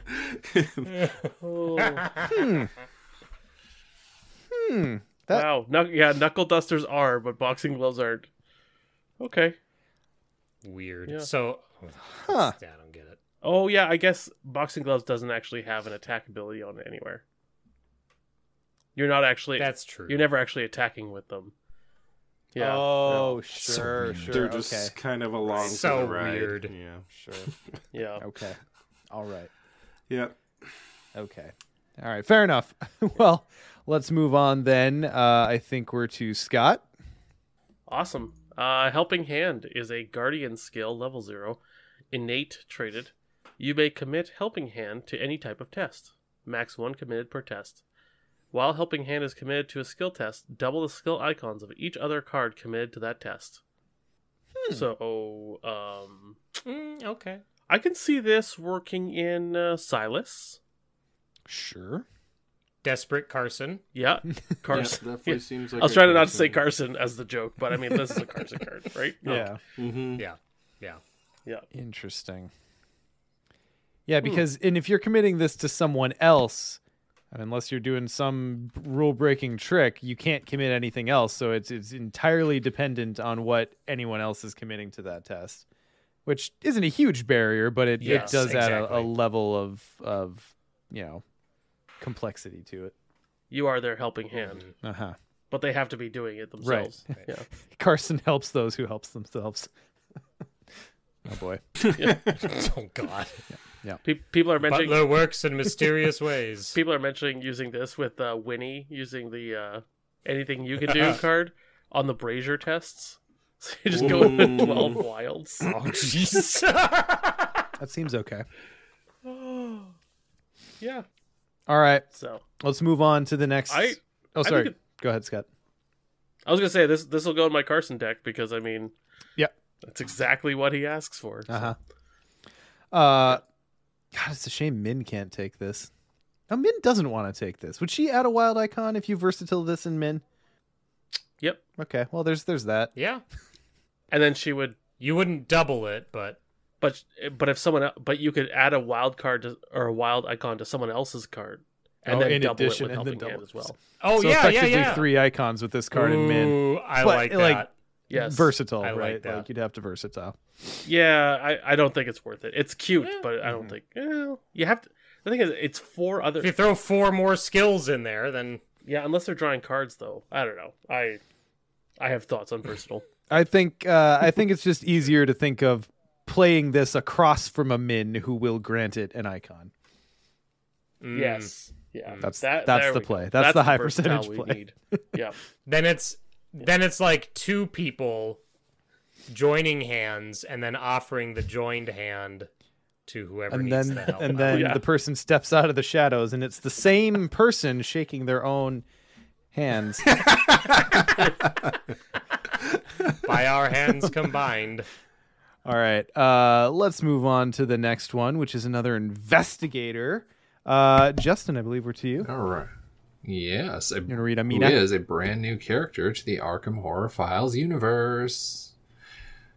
All right. So, Amina Zidane, Mystic, titled The Operator.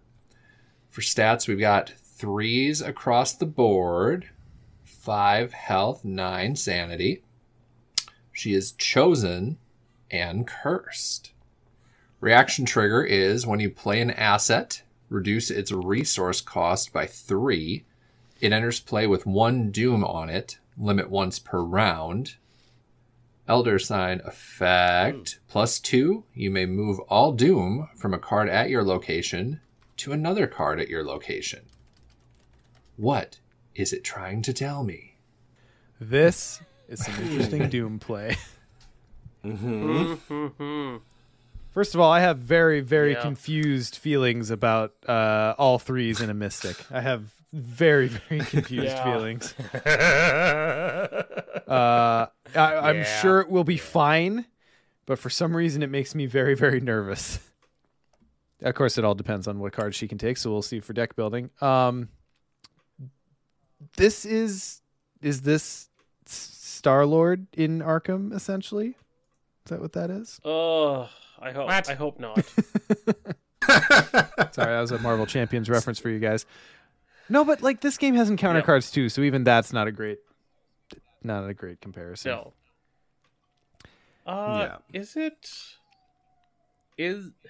What is for those of us who don't Marvel? What is Star-Lord? Star-Lord basically can like take encounter cards to boost himself up for a turn. Yeah, he can reduce the cost of a card by 3 by dealing himself an extra encounter card. Yeah, and doesn't his guns? I think that's like his guns do something where it's like he gets +1 attack for each encounter card in front of him. Yeah, he's got a bunch of stuff that give him extras for encounter cards. Yeah, I think this would be more similar to like throwing threat onto something to reduce the cost. Yeah. All right. Well, I apologize for driving us down this rocky road. We have a lot of Doom play. There's fun stuff to do. What do you guys think the cursed trait gets her? Like that seems super deliberate, right? nothing. Thanks, Nick. I mean, what does a trait do on an investigator? It hasn't done no, anything I just yet, mean like has it probably denotes something, right? Do you think it's like purely thematic to her story? She's cursed. It's the 3s across. It's the 3 willpower. That's the 3s across the board. All right, that's my favorite answer so far. You could. Oh God. Okay, but for real, talking seriously for a minute, I don't know what her build's going to look like with those stats. This is possibly one of the first, Mystic Investigators where decidedly you don't want to lean into willpower spells, or maybe you're very specifically doing things like the multi-class spells that I was talking about earlier, like Brand of Cthulhu and Divination. Or this is the investigator where finally you start looking at those other spells that just do utility things and you actually use her stats. But either way, we've got enough ways to mitigate and reduce doom with Moonlight Ritual and Sacrifice or whatever that setting up is going to be a lot easier when you can just like play a 3-cost asset for free. That is awesome. Yeah, I do agree with you that I don't know if leaning into will is the play. You can probably do it, but it's almost like at that point you might as well play one of the 5 willpower gators and just call it a day. But I think what's interesting is similar to Carson, the fact we don't know the deck building stands out to me because the big thing about her ability is it's when you play an asset. So not a mystic asset, not a spell asset. It can be any asset. So it could be something from another class, and so that's really where the deck building is going to play a part, like because it could even be an ability in theory where you're like spamming out allies which are assets, and then just like quickly killing them off because they'll have doom on them, obviously. Like I don't know, that it's so hard to tell at this point, but I do think, and I'm hoping this is where this is going, that it leads to some different types of mystic abilities other than just like throwing spells out there. Hey, Sean, Renfield in Amina, when you play him, you get 2 resources. You just get to net. You don't. He's free. Okay. And then you get 2 resources. Love it. Well, no, because the doom can't go on him. It doesn't. Oh, it's on another asset. Sorry. When you play an asset, so but still, he's still free. Wait, why can't it go on? No, it enters play with the doom. Yeah, why can't it go on Renfield? Oh yeah, no, it is on him. Damn it, Scott! Sorry, I didn't realize it was. Oh man! If you have the space, And then you you can just spike it for 2 resources right there. That's a good swing. Yeah. Huh. And then sack him. I mean, possibly. like okay, so actually I really like Seal of the Elder Sign in her. As another like foolproof way to get rid of your doom, like pop it on an enemy before someone kills it. I'm trying to think what else. I love the idea of like Diana Esperance with just Moonlight Ritual on her for no other reason than to just play a bunch of other cards. I mean, yes. She's holding the agenda at bay. It seems excessive, but I don't know. I kind of want to try it. Very like this is the first real head scratcher mystic that has come across my desk in a very long time. Just wait till someone pairs up Amina and Marie together in a campaign. Oh boy. I could hear the clenching from here. Yeah. I could hear the sound of a million souls clenching at once. Those weren't souls. Anyway, should we read her two? She has 2 events. yeah, probably. I think we're back to Nick. And tell us what the third word means, Nick. The third Of word? this card, because I don't know what that word is. Word of wheel. Okay. Wheel? Oh, wheel. That's like a positive outcome. It's Okay. like it's like a boon. Word of wheel is a level. God, it's a levels. No, 0 resource cost. Not level 0. Well, it is level 0, but anyway, 0 resource cost event. Pack traded. Amina Zidane deck only. Fast. Play when you perform a skill test on an asset with 1 or more doom on it. Add your will to your skill value for this test. Then, if Word of Woe is in your discard pile, you may shuffle it into your deck. Interesting. Okay, so real quick aside, before all of the angry football and soccer fans come at us, it's Zidane, right? Is that Oh, That is correct. okay? Thank you, Ian. Okay. He's the very not angry football fan here.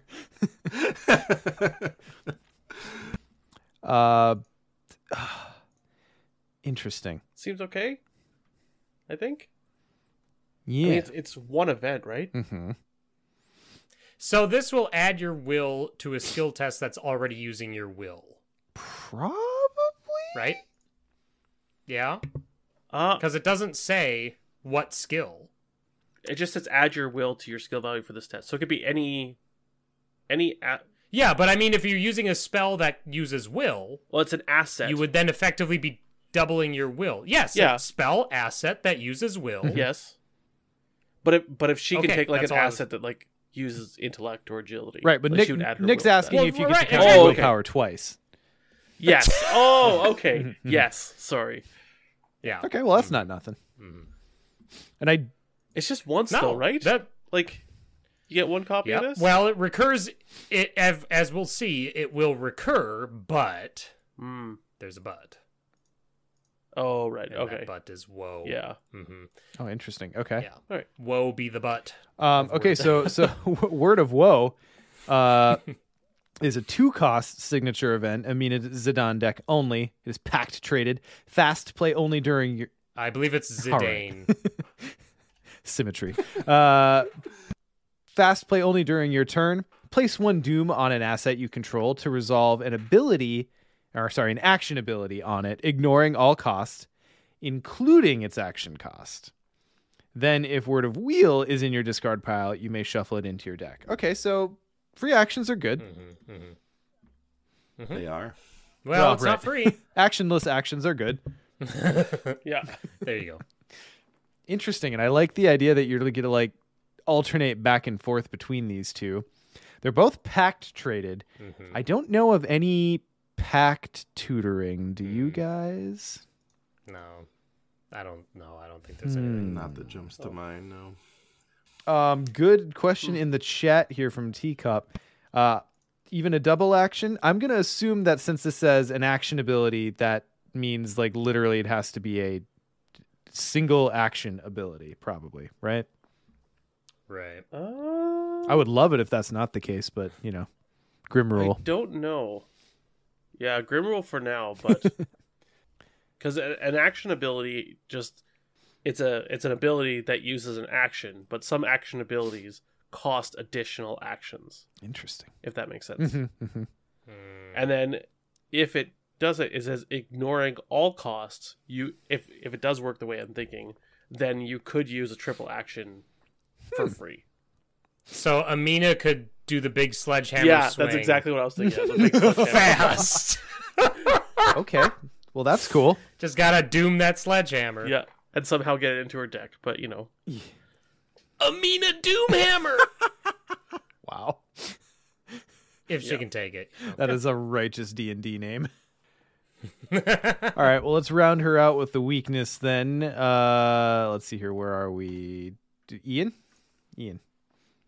Deafening silence, another treachery weakness, omen trait, revelation, move one doom from an asset you control to the current agenda.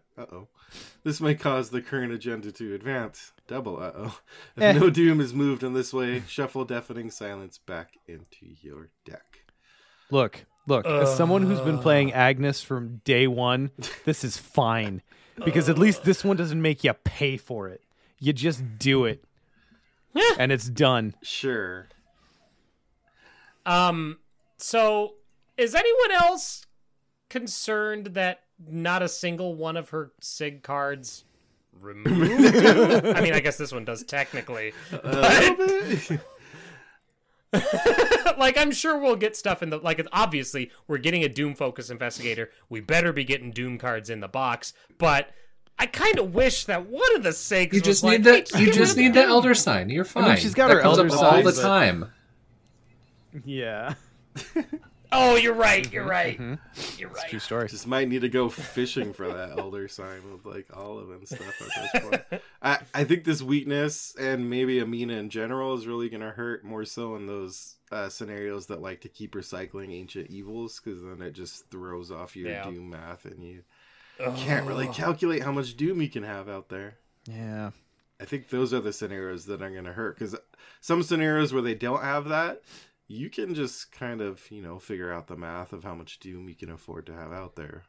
But Right. Yeah. Ancient Evils throws that off. My God. Oh, wait, her Elder Sign doesn't even remove Doom. It just shifts it to another card. Well, you can shift it to an enemy, though. And then kill Or it. something. Yeah, Well, but then you sure, still have to do but something about then it. you gotta kill it. Yeah. Or the train car behind you in Essex. Yeah, you're right. So bring in Amina for Essex. You could... No, I'm sure with the Mystic cards or whatever cards we get in the cycle, she'll be great. It's just Yeah. it makes my soul clench. I'm sure we'll get quite a few doom removal or move or something cards. Right. Man, I want to be really excited about Amina, but like it hinges so much on what assets she can put in her deck, right? Like That too. so that too. much.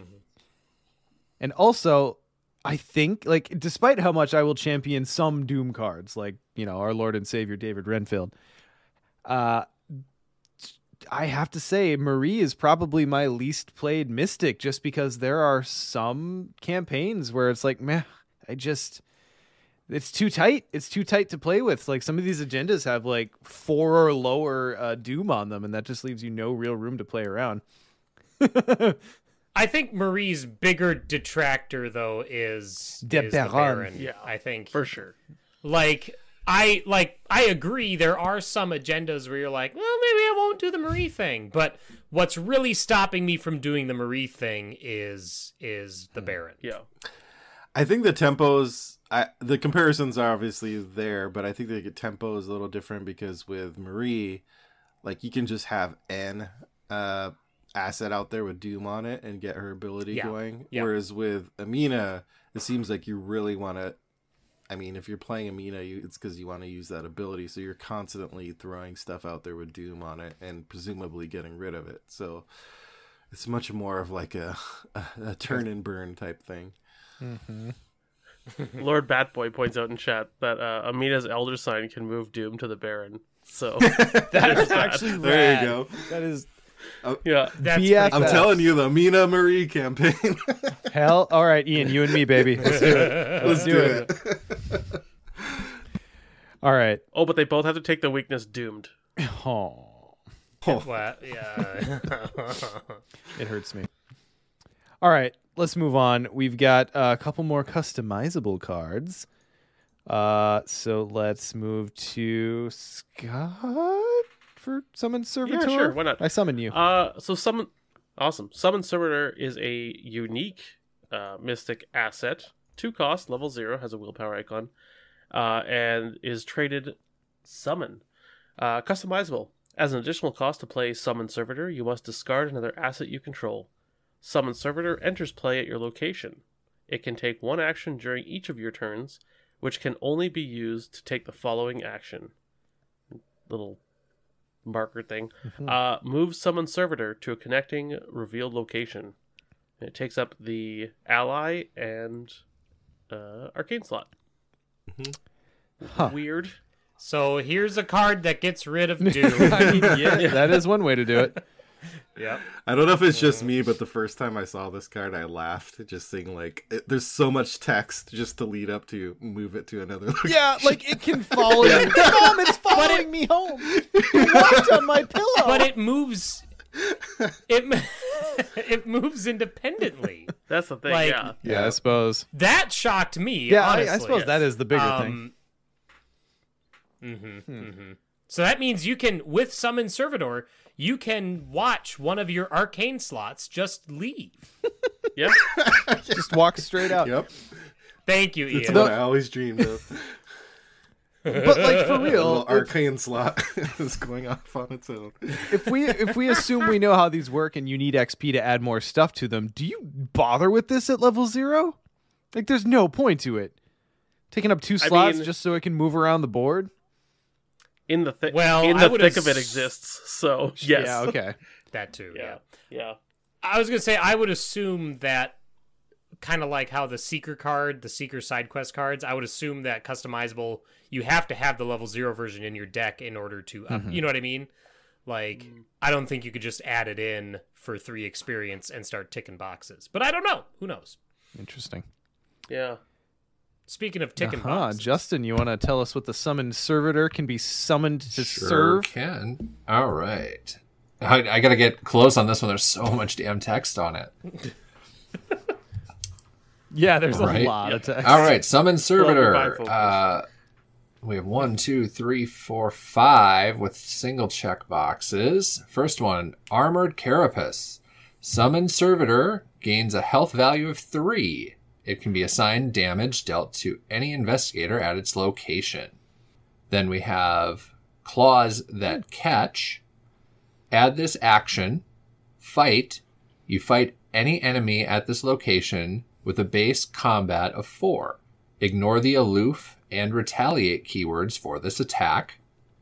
Then in complement of claws that catch, we have jaws that snatch. Add this action. Evade. You attempt to evade any enemy at this location with a base agility of 4. Ignore the alert keyword for this evasion attempt. Eyes of Flame. Add this action. Investigate. You investigate this location with a base intellect of 4. And then Wings of Night. After summoned servitor moves from your location to a connecting location, you may move to that location as well. Then we have a 2 checkbox. Dominance. Summon servitor no longer takes up an circle 1, either an arcane or an ally slot. Then 3 checkbox. Dreaming Call. Instead of discarding another asset you control in order to play Summon Servitor, you may return that asset to its owner's hand. Then the big one, 1, 2, 3, 4, 5 check boxes. Demonic Influence. Summon Servitor can take 2 different actions instead of 1 during each of your turns. So, Sean, with this card, you can play solo and then just midway through the game bring in the second investigator. Someone was There you go. making Also, someone was making Jabberwocky references in the chat, and like this, all this is missing is the Vorpal sword. So like I'm right there with you. This is really cool. Also, here's a quandary. Maybe not, probably not. But when you do these actions, is it considered that your investigator is doing them?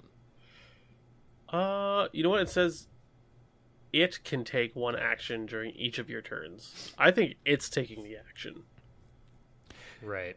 Okay. So you wouldn't be able to play a card that's like when you successfully investigate after this thing investigates. Yeah, I don't think I think it is successfully investigating. Right, but that's what I Yeah. mean. Like, but it's still a card you control that's doing an investigate action. Could you follow that up with, for instance, I don't know if she can take it or not, but like crack the case. Could you crack the case after this thing grabs the last clue from a location? Well, yes, you could, because that says an investigator at your location. But you get what I'm saying? You get what I'm going for here? Yeah. Like, There's a few folks have no pointing idea. out in chat that the actions themselves say you fight and you attempt to evade. they do, but they go on the thing, and the thing takes the action. So does you refer to the servitor? Interesting. I think it would refer to the investigator. That you investigate. Maybe I don't want this designer position. This is Yeah. As your I'll give third it back. action. Never thought Nick would take the resign action so early. Interesting. I don't know. It's just something I thought of. Yeah. Turn 1, baby. Okay, can the servitor resign for you though? Is that no? No, because it's not one of the actions it can take. That'd be hilarious if it was, Yeah. like game experience. But it only resigns It itself, resigns, not you you. discard it. Yeah. Yes! To experience. Feet of fucking off. The next scenario, you don't play your investigator, you play the servitor. Because it resigned. Yeah. I don't know. This is wonky. It's weird. It's going, I love it. It's going to love it. spawn Yeah, it's so cool. many rules questions. So Right? many rules questions. Luke 2.0. Yeah. Yeah. Basically. Oh my god, Luke with this, and then he's just in the dream place, and this thing's fucking around in the actual place. I don't know. Oh my god. So if the servitor discovers a clue and you're next to it with Luke, can you play crack the case at its location?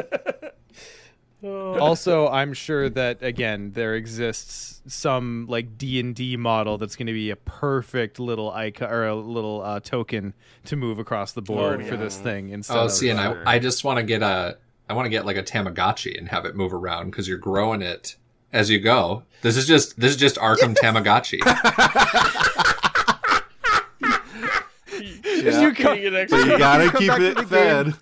You can't come back to the game 3 days later. It's like, is there shit all over the game table? There's poop everywhere. Yeah. okay, but Vinny B in chat says 10 tick boxes, summon servitor, summons a servitor. That's what I want. Servitorception. Yeah. Oh my gosh. Summon servitor gains an ally slot at an arcade. It's the summon servitor. Yeah. Summon servitor gains a deck of 10 cards. Build it using these classes. Summoner to the servitor. There we Okay? go. Okay, all right. This is amazing. All right. Anyways, But there are other cards. to Weird talk as about. hell. I Yeah. love it. Wow. Yeah. Yep. Just having your own thing that moves around independently. Nick, I believe we're back to you for Power Word. Before we go to Power Word, I have one last thing to say about Summon Servitor. Yes. Sean. And Justin, you'll appreciate this too. Summon Servitor is when you're playing solo in Elden Ring, Oh, but yeah. you're using Spirit absolutely. Ashes. 100%. Absolutely. Like you spend enough experience, this becomes a mimic tier. Exactly. All right, Power Word. Power Word what, you ask? Well, we'll get there. Power Word is a 3 resource cost mystic event. It has the intellect icon. It is spell traded, customizable, yay, fast, play only during your turn. Attached to a non-elite enemy at your location. Action, if attached enemy is at your location, parlay. Give it a command, limit once per round per command. And then it gives 2 options. First bulleted option is go. The enemy moves once in a direction of your choice. And the second option is cower. This enemy exhausts. this is going in Luke for Innsmouth. Yes. Yes, There, yes. there you go. That's Yeah, it is. But okay, so you can play it from a location away. can he trigger the action? Probably not From a location But is there? I bet you there's an upgrade that says you can trigger it from farther away. Well, let's take a look. I know now. I really want to look. That's me. I will. Oh, go ahead, Scott. Oh, okay, go ahead. No, you want it. That's all you, baby. Power word betray. 1 tick. Add the command betray. Deal 1 damage to an enemy at this enemy's location with an equal or lower fight value than this enemy. Another tick box. Mercy. Add the command mercy. An investigator at this location heals damage or horror up to equal this enemy's respective damage or horror value.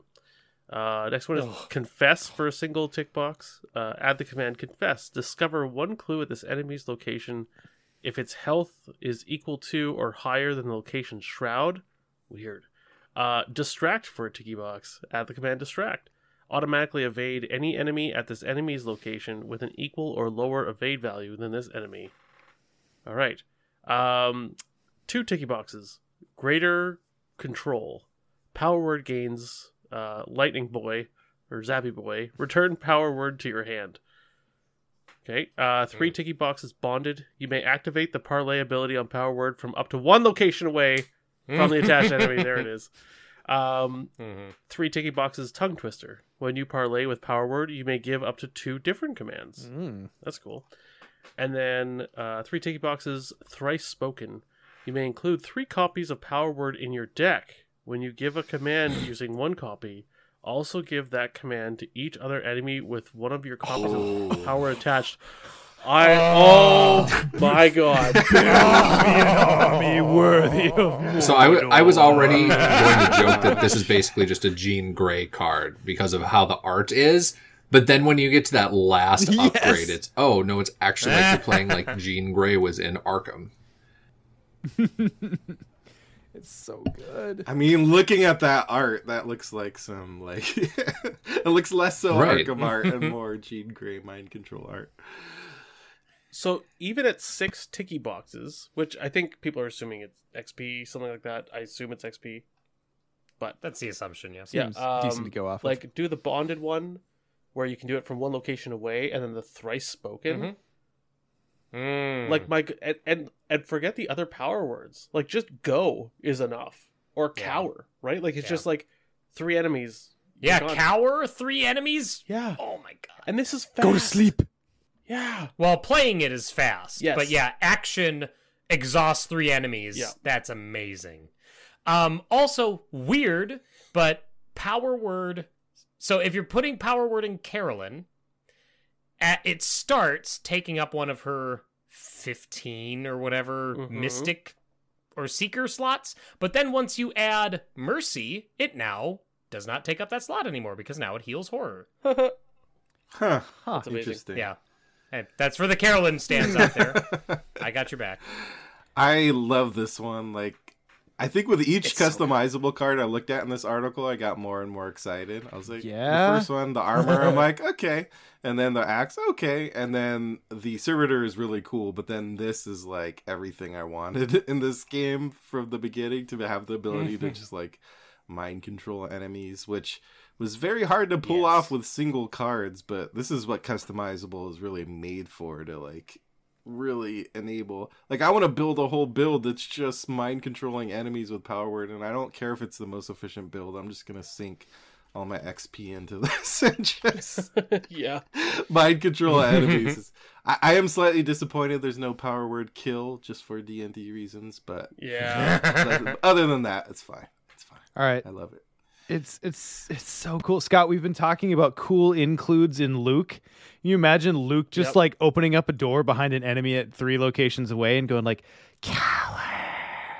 Close the door again. Yeah. I just, oh my goodness. Between this, Mind Wipe, and what's it called? Open Gate. Barricade. And Barricade. Like, I'm going to be playing Innsmouth. Luke's like, you guys are just along for the ride. Luke's gonna be fucking up the board all over the place. Yeah. It's just done. Oh, yeah. I'm not trapped in with this campaign. This campaign's trapped in here with me. Yeah. Wow. Specifically in the gate box. That's where it's trapped. Yeah. Right. Yeah. So adding some further light to Amina's potential play style, we did get a couple of cards that seem like they're at least tuned into what she's doing. Wait, are these ones customizable? They are not. Oh, boring. No. So we've got Ceremonial back. Sickle. I know, right? It's This hard to does go have back. 2 extra options, though, it looks like. It's got the little diamond thing. So Ceremonial Sickle is a level 0 mystic asset. It is 3 costs. It has a fight icon. It is item, charm, weapon, and melee traded. That's a lot of traits. Action, fight. Either use your willpower or get +1 combat for this attack. When you initiate this ability, choose one. You either exhaust Ceremonial Sickle and place a doom on it to get +1 skill and deal +1 damage for this attack. Or, if this attack defeats an enemy, remove a doom from Ceremonial Sickle. Okay. My immediate thought is Diana. Yep. Start off swinging at 4, but once you get her willpower up there, you're swinging at 6. Exactly. This is right in there to be like the level 0 before you upgrade to Brand of Cthulhu for the exact same reason. Charges list, I will point out, charges list damage, not a spell, takes up a hand slot. My thing is like we might want to like It has. we would want to immediately compare it to Shriveling, but it's also it's got a lot of other things going on for it.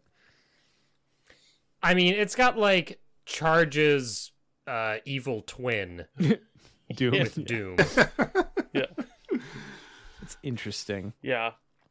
Um, I like it though. Yeah, it's fun. cool. Like the fact that you have to trade so if you want the +1 damage, you've got to exhaust, which potentially is a problem. If you've got something big that you want to hit,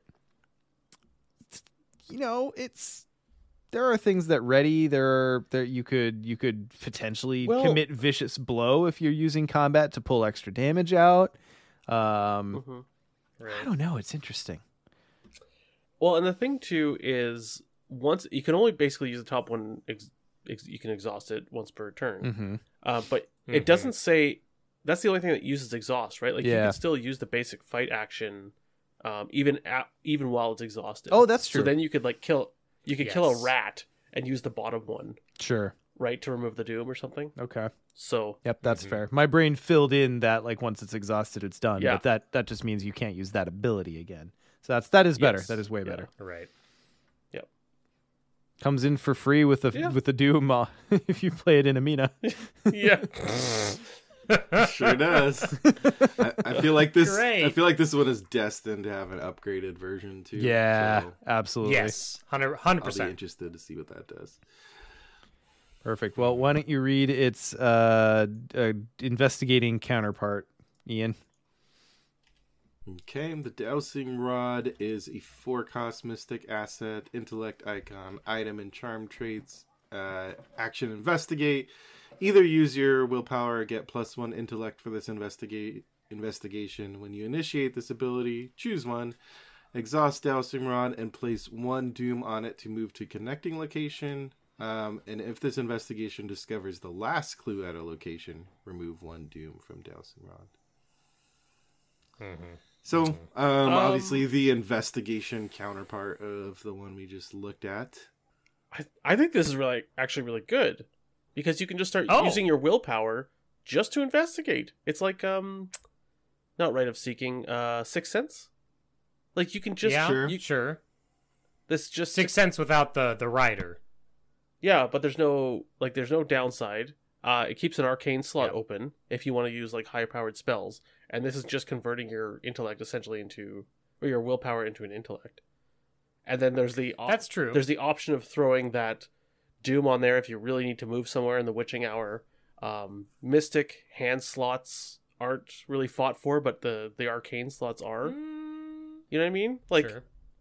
Yeah. I mean, for the most part, yeah, but sign magic also exists, and I'm going to be honest, it's really hard for me to look away from sign magic. Yeah. You know what I mean? But dowsing rod, you're right. I was going to say I don't like it, but but you're very right. Like, there are uses for it. It's a solid level 0 item. I'm much like with the sickle or whatever we just looked at. I'm excited to see what a leveled up version looks like, because this seems like it's primed for level up. It's tough. This one's tougher. Like, the sickle was hard for me to justify a doom for +1 damage. This one is even tougher for me to justify a doom just to move. But I guess if you really need to. Yeah, I think like you maybe use that in the witching hour. Like, to me, I'm looking at this as just the, I guess, like the second action, like, or I'm just looking at it as the top part where you're converting your willpower into investigation ability. Sure. I mean, 4 resources just for that is, I would consider that steep, but you have the other options on it as well. Well, I mean, it could come in for 1 with a doom on it. That's true. Right? And then if you're actually with her playing solo, like, you're gonna reveal the last clue or discover a last clue at a location pretty quick. That doom's gonna come off. Yeah, that's true. I love this in just about any mystic, because like, you get to convert, and you free up an arcane slot, and like, sometimes you can move. Like, holy cow, there's a lot going on here. Like, I like this significantly more than the scythe or the sickle. Isn't the strength of the arcane slot for investigation usually the clue compression? I mean, I don't know. I take Sixth Sense a lot in Mystic. Yeah. Normally, yes, but if you're Mystic, you're normally willing to make some sacrifices. I think it's a neat way to literally and balance figuratively out how you're using your arcane slots and your hand slots to basically put even more of your eggs into your willpower basket. Like, the basket's pretty full at this point. So, but yeah, and like you pointed out, for someone like Diana or even Marie, if it's ever more advantageous to use your intellect, there you go. It's there, and you get a bonus for it. At first glance, it's interesting because I would have expected it to be like a true mirror of the sickle and like place a doom to get another clue, similar to how the sickle places a doom to get damage. But I think the more I think about it, I like that this is different, because one of the things, at least in my experience with mystics, that they are missing sometimes, again, depending on what deck building your particular mystic has, is the ability to go fast. And this potentially gives you the ability to go fast. Like, again, if you are doing solo, you can presumably just be doing this quite often to place the doom, because usually most locations are going to have 1 clue anyway, so you can get the doom off right away, hopefully, unless you mess up. And like, the compression to move more often is better in solo anyway, because normally you're going to have more cover to ground, or ground to cover. That too. I mean, you could probably ground some cover with the dowsing rod, right? Isn't that how that works? No? Okay. Yep. Seems really good. Seems really good. Like, Amina obviously feels for it because it's with her Doom play, but legitimately, this is great in any solo mystic who just wants to use willpower and free up an arcane slot. I am over the moon for this card. Interesting. I mean, 4 cost is not nothing, but I think you get a lot for it. Yeah, that's true. All right. Well, we move on to the next card in the... oh, wait, there is that, isn't there? Sorry, Nick. Go ahead. Well, I mean, that's our last card because... well, are we going to talk about Charlie and his stuff again? Like, we already talked about that a couple episodes. We've done that to death, Nick. Yeah. Charlie's old news. Yeah. So if you want to find out our hot takes on Charlie, go listen to episode 130 whatever when Max and Duke were here. 131? I think it's 1. I don't know. 131. 1. Yeah. Anyway, motivational speech is a level 0 guardian event. It costs 0 resources, like all good events should. Has a will and intellect icon. It is spirit traded. Parlay. Choose an investigator at your location. That investigator may play an ally asset from their hand, reducing its cost by 3. Unleash the speech. I love this. Right? And uncage and the thing about it being parlay Yeah. Well, uncage the soul or uncage the speech, but it's parlay, so you don't get attack of opportunity Ooh, that's even because better. it's a parlay. Oh my action. god, you're right. Yeah, that's the key. Parlay is super important here. It's insane. Yep. So you could like use this to play out Tetsuo Mori, then do something, take the attack, which finds you something else. Yeah, I don't know. It just get a beat cop out without taking a hit. Yeah, this is super good. Yeah. This is and in Carson, right? Like I do love this in Charlie. Like an enemy shows up in front of him and is like bearing down on him, and he's like, "We shall fight it on the beaches. We shall fight it on the landing grounds. We shall," and then like someone pops up. A beat cop, a guard dog. Yeah. Oh man. This card is so simple, and I feel like we've already covered it completely, but it's so very good. Yeah. Spirit Yeah, traded. It's amazing. That Calvin can take it? Calvin. Yeah. Yep. Another way to balance his like if you don't want to take an attack of opportunity. His soaking. Yeah. Wow. Charlie Kane for president, right? It's good. Am I alone there? Right? I guess so, yeah. Yep. He'll mail you items. Wait, that's Eldritch Yes. Horror. Yes, it is. But also. Good. Excellent. Okay. Well, A vote for Charlie Kane is a vote for holy water in There. your mailbox. Anyway, sorry. Holy Water was surprisingly good in Eldritch, to be fair. Wow. Okay. That was a lot of cards. That was a lot of cards, and like there's even more floating around out there. A lot of other content providers have gotten previews, so be on the lookout for that. I think someone did a roundup. It was Derby K, right? Who's here in chat, I Yes. believe. Yeah, Ancient Evils, right? Yeah. Derby K, if you want to throw up your link there. Yeah, prop that. And I believe 'cause it's a good Veronica place is to go look at also everything we've keeping seen us so far. an updated spreadsheet of some different reveals and card numbers. Awesome. I think and I think there's a link on Reddit to that. Yeah, and I know Frank from Drawn to the Flame was also doing something similar. So there's some really cool stuff out there. I am so excited for this expansion. Like, I know that goes without saying, but Seriously. anything else to say about the campaign before we move on? It's open world. It has a map. It surely does. I guess we're It's just pretty doing bonkers. Eldritch Horror, the card game now. And I am here for it. Yeah. Yeah. Yeah. Oh, Iron Man planning. Oh my god. Oh, it's gonna be ridiculous. Every year. I mean, I vote we don't plan. We just we show thought up and I'd Well, or do we It's just gonna be a have a die and roll Yeah. it and do what it says? So. That's where we go. right. Yeah. Just spin a globe like that. and wherever it lands on your finger, that's Yeah. where you go next. One of us puts our map on the board or on the Throwing wall. darts. We start throwing darts. Yeah. Oh, it's gonna be fantastic. And like some of the player cards, like, okay. So I know so thoughts about. I want to like revisit real quick. Any thoughts you guys have about this format now that we're one and like change campaigns into this new format?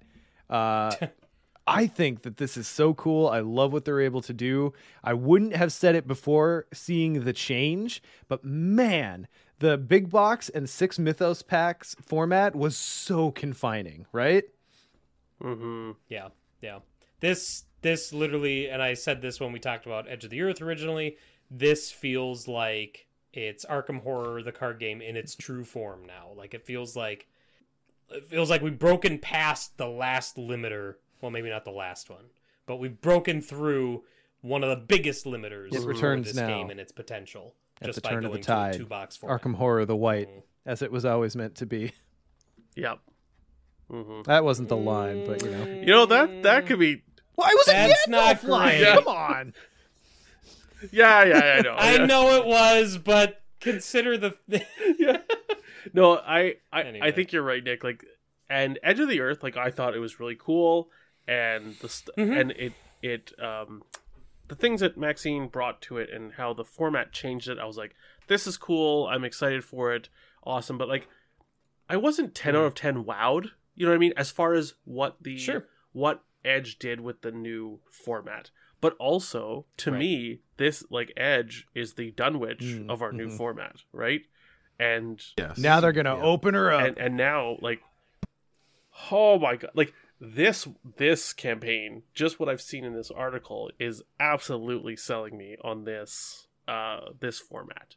That's what it's doing. Edge of the Earth made me a little excited and like waiting with bated breath to see what was coming up. And this one, like you know, the fact that it's like. I gotta read this thing here. This means that with the exception of the prologue and finale, which always occur first and last, all the scenarios in this campaign can be experienced in any order. However, you may not experience all of them in a single playthrough, since one of the greatest threats of the campaign isn't the mythos, it's time. Like, you would never, ever be able to do something like this in the pack format.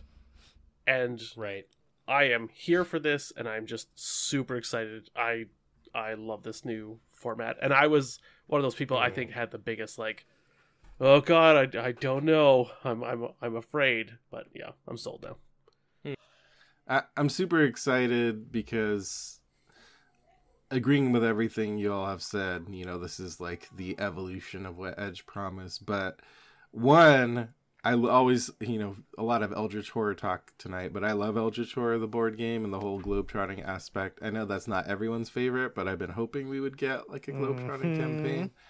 And second, one of the things that people really, I know I do, that originally attracted me to this game is that the way it really brings in RPG elements to a card game. And this does it even more next level, because before it always felt like we were playing an RPG where the DM is very heavy-handed and railroading us for the most part. Like, you gotta do it in this order. And now this is true RPG. Like, okay, you played the first part. Where do you want to go next? And that feeling of freedom is just amazing, and hasn't happened a lot in this kind of card game space. Also, the first campaign where like no one will ever have to wonder like how to thematically incorporate a side scenario. That's for sure. Which I can get behind. Wow. Oh, I never cared. I just played what I wanted to play. I'm also really looking forward to when this comes out and we're like, oh my god, this is so exciting. Nick, isn't this so great? And he's like, well, wait till you guys see what's coming up later. Just calling it now. I don't want to say I'll never do that, but I'll do my best you not will. to. I might. It's fine. I would too. It's fair play. All right. Wonderful. Well, that's the Scarlet Keys. Obviously, we'll keep keying in as more news materializes. But 2 hours and 20 minutes into this recording, we're finally getting to our main topic, which is probably a Mythos Busters record, right? Right? I think that's the record. Yeah. Woo! Record-setting episode. Chat's like, what? Yeah, I mean, ultimately that will likely take up a decent amount of the runtime, but the rest of the episode, like, I don't know, let's just love on Nick a little bit. I don't know. It's finally hitting me now that we're not talking about it. But Nick, you're not going to be on the next episode, probably. That's weird. And cool, but also weird. sad. I mean, that part of it's not cool, but yeah, the reason why is cool. You're right. Yeah. Well, it's been an era. It's been an era, and I know I've mentioned this multiple times on the podcast, but Nick, you and I have known each other for a quarter of a century at this point. Jesus. Have I ever told the story about how I met Nick on the podcast? Nope. Tell it now. Oh my god. All right. So the year is like 1991. Let's go back in the Wayback Machine. So we're out in the yard playing softball or wiffle ball, as it were. Wiffle ball, because, you know, you just can only afford plastic things. Out in the yard.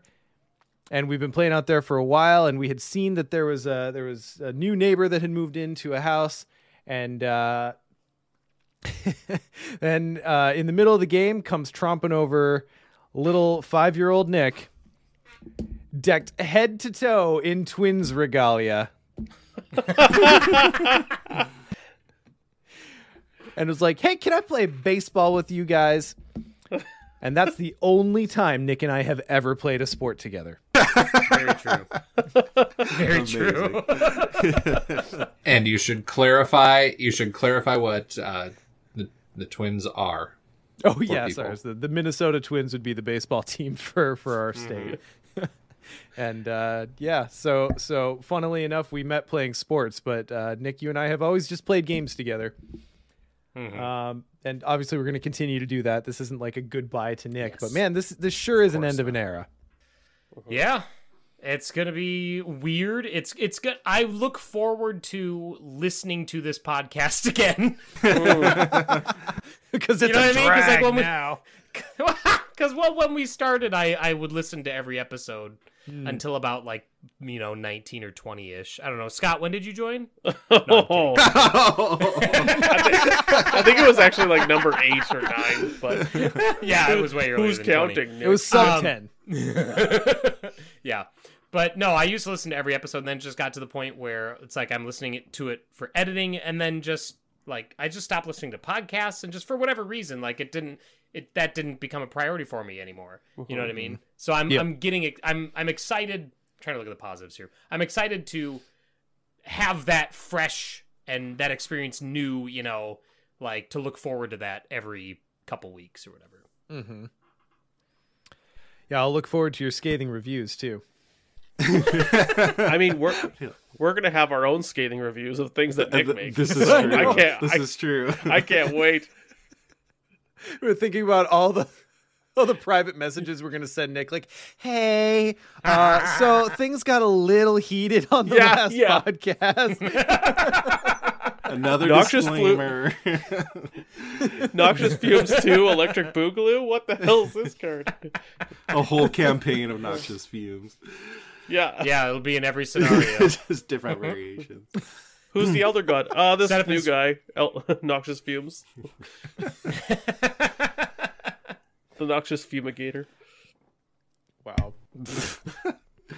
Okay, but just to give us some grounding for this conversation, I'm sure we'll get there. But so Nick, my first real memory as far as podcast related stuff goes, beyond just asking you, because you and I had been looking to kind of do a project together for a really long time. So you had originally introduced me to Arkham Horror as a property, because we played a lot of second edition back in our early getting into the hobby board gaming days. So it seemed like the perfect fit. And now, as we're sending you off to go be a developer for that very game, I can't help but feel that there was some hand of fate involved in the whole thing. I mean, I never even thought of it like that, but yeah, that was the first kind of not hobby game, but the first big board game outside of Star Wars, Star Wars CCG that we played. That's so crazy. Yeah.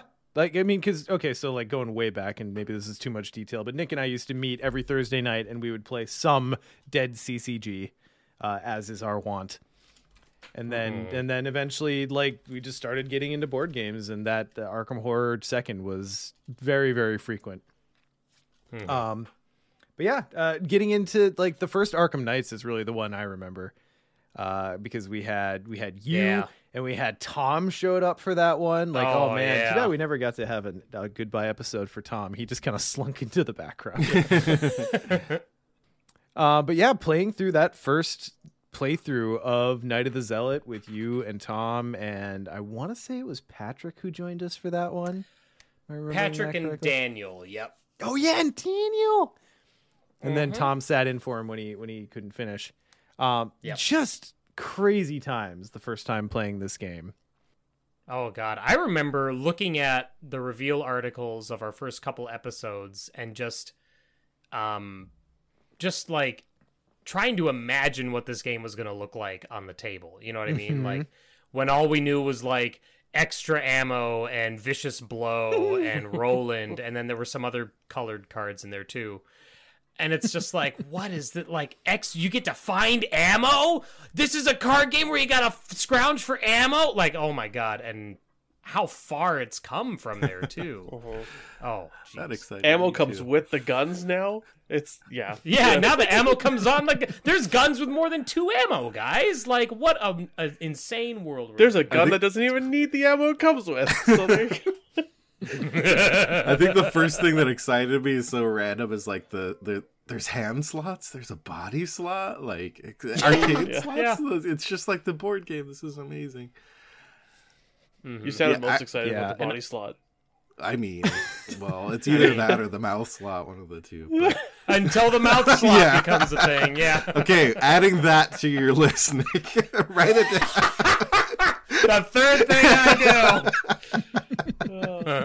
It's gonna be Nick tossed out the window like the meme.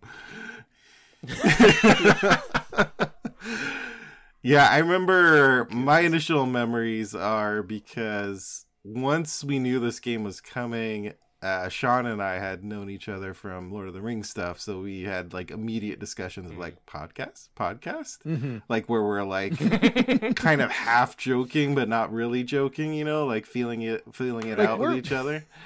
We're already doing podcasts, but we like hate free time, right? Yeah, but like the idea of jumping, because I can't remember exactly where we were at in our Lord of the Rings journeys, but we were involved in other stuff. But and then at some point Sean was like, well, you know, obviously as we're thinking of who we're gonna bring in, Sean's like, I have this friend who I've known forever, what do you think? And of course, being the way I'm like, sure, yeah, sounds good to me, whatever. See how it goes. 6 years later. But I mean, boy, am I glad that you did, because this has been a truly special crew and era. Like the four of us, like at the risk of sounding like I'm pumping ourselves up, really, I'm trying to pump Nick up here. But just the fact that like the four of us, and we've talked about this before, that it's kind of a special thing. It's not always easy to find a group of people who can come together and just have easy conversations, no matter who's there, and just keep it running and just being able to play off each other. So yeah, and like I did the thing where I introduced a couple friends, and I think possibly they might have become better friends on the side. So that's fun. You guys are playing RPGs together, and I know that's one thing that makes me feel a little bit better, that I know I'm still just going to be playing RPGs with Nick every Tuesday. So I'm like, it's not like we'll be talking to each other any less, really. Just not in a podcast. Yeah, right, exactly. Well, and Nick, you and I went from null friends to somewhat above zero, I assume. So 0.75 of a friend. Yeah. Right? No.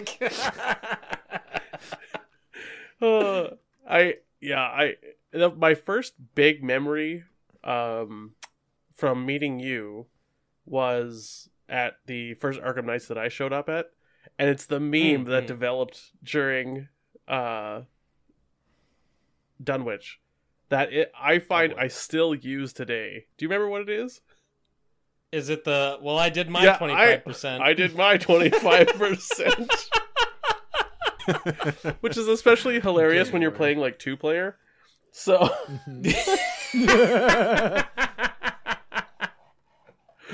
oh man.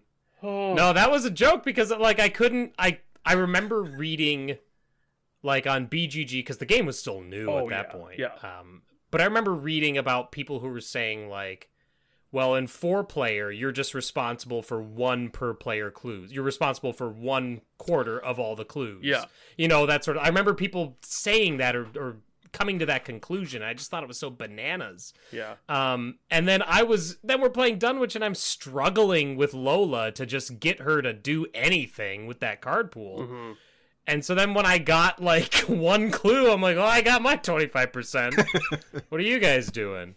Because I think the card pool at that point was like 2 packs into Carcosa, maybe. It was really early, yeah. Yeah. Oh, man. And then that was oh man, go ahead. Oh, I was gonna say, sitting across from you for Carcosa, and you and me just like fighting over enemies to kill was just. I'll never forget Pallid Mask, and like an enemy shows up, and Leo and Yorick are stumbling over each other to get to the enemy first. Like, I got all these cards in hand. Well, I got all these cards in hand. Like, well, let me do something. And the mini Both boss of them shows have up, and guard it's like, dogs that are like. multiple. And then it guard gets to the dogs, point where there's no enemies, and we're just like, I guess I'll just hard investigate. Like, all right, 3 int, let's go, baby. Well, it was that, or like, well, I better get prepared for the next fight. You know, like throw up more guns and more allies and more attachments, and just something would show up, and it's like, hey guys, just pink mist. Just. So, I do have to say though, like one of if I'm like looking across the entire breadth of, oh sorry, Justin hasn't gone yet. Sorry, Justin. Well, that's okay. I know it's like I'm sad about this, but you guys have been hanging out with Nick for way longer, so I was just gonna let it go. I mean, because like Nick and I met for which year was it, Nick, for Gen Con? 17 or 18. I want to say 18. Yeah, whatever the 50th anniversary. Yeah, was. we got to bond over like really getting to know each other over going to Gen Con for the first time for each of us. So, you know, not any sort of stressful yet fun yet who is this person yet, you know, hey, let's drive 11 hours together. You know, and then we bonded over metal music and, you know. Yeah. I remember Sean, like, not introducing you to me, but, like, before leading up to meeting you, Justin, Sean said, like, well, he's kind of like the dad of our group. And I was like, all right, whatever, you know. And then it didn't really hit me until I realized that I got to Gen Con without ever having to touch the steering wheel. And I was like, oh, yeah, look at that. Like he just made I didn't have to worry about gas. I didn't have to worry about when we were stopping. I didn't have to worry about any, like, yeah, he got us there. Like, that's awesome. No joke. We literally sat in the back seat and played Super Nintendo. Like that was the next year, but yeah. This is the cushiest Gen Con experience ever. got to drive in that baller van and it was so fun. Yeah. So no, Nick, I'm looking forward to still getting to hang out and have you drop the things that you pretend you won't, but you'll be like, oh, I can't talk about it, but it's gonna be awesome because you know you will. So that's not going away, but yeah, it's still sad because I mean we've been hanging out for years now, and I'm very excited to see what you're going to do with the game. I mean, I think this is going to be a common thing you're going to hear, but I love Excelsior. A lot of people do, and you know, we're real excited for you and curious to see what you're going to do.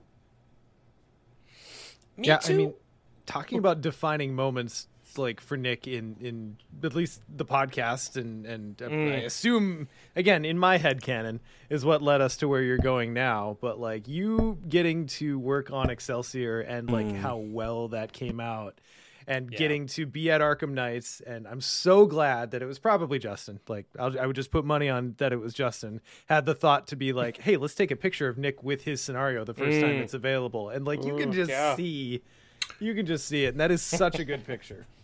You know what, Sean? That is a very it was definitely you. It was me. Yeah. But that was a keystone moment for Mythos Busters. Yeah, I was and for so Arkham Horror, excited. The card game. Oh, well, I just remember being so excited that day, and I remember like reading in the contract I signed, like you'll get a contributor's copy, but I never was clear on how or when that would happen. And so I'm like, I'm just going to go ask. So I just ran up to the front of the line of everybody who's waiting to pick it up. And I'm like, hey, this is my ID. My name's on the package. I'm supposed to get one, but I don't know when. And the guy's like, oh, here. I'm like, oh, cool. Great. And then I end up getting one in the mail like a month later. So I think we gave that one away on the show. But, oh, wow. Yeah, I was over the moon with that Arkham Knights. That was the best. I also remember that night being really excited. I was like walking around asking people who were playing, Excelsior. Like, hey, how's it going? Oh, is this the new one? Oh, wow, awesome. Hey, you know the designer's right over there, hey? Yeah, he's right over there. And I just kept on pointing you out to all these people. Oh my god! Oh, there's the picture. Yeah. Oh, with the polo shirt even too. I still got that. I should wear that polo shirt on my first day at FFG. You can still see the light in your eyes. There we go. Yeah, you can still see. Look at that. There's still a soul in there.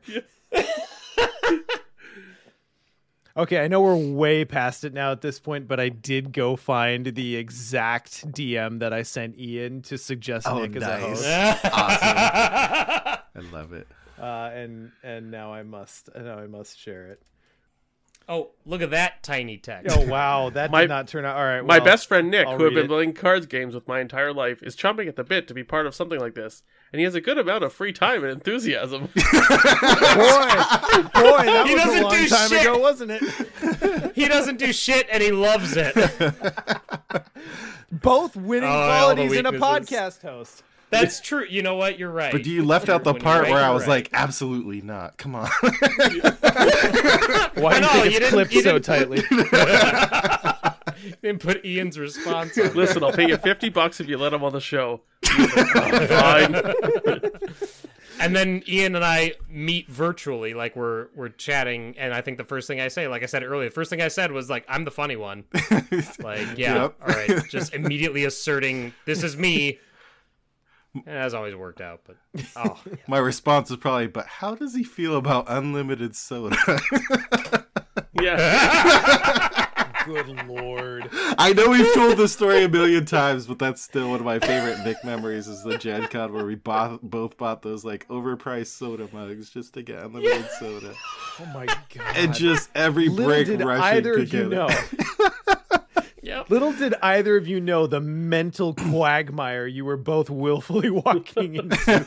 Like, Well, and Ian, I think I paid like double for my mug because you were like, yeah, they're like $30 or whatever. I'm like, oh, cool. And I went up there and they just have a bunch of them hanging there with no prices.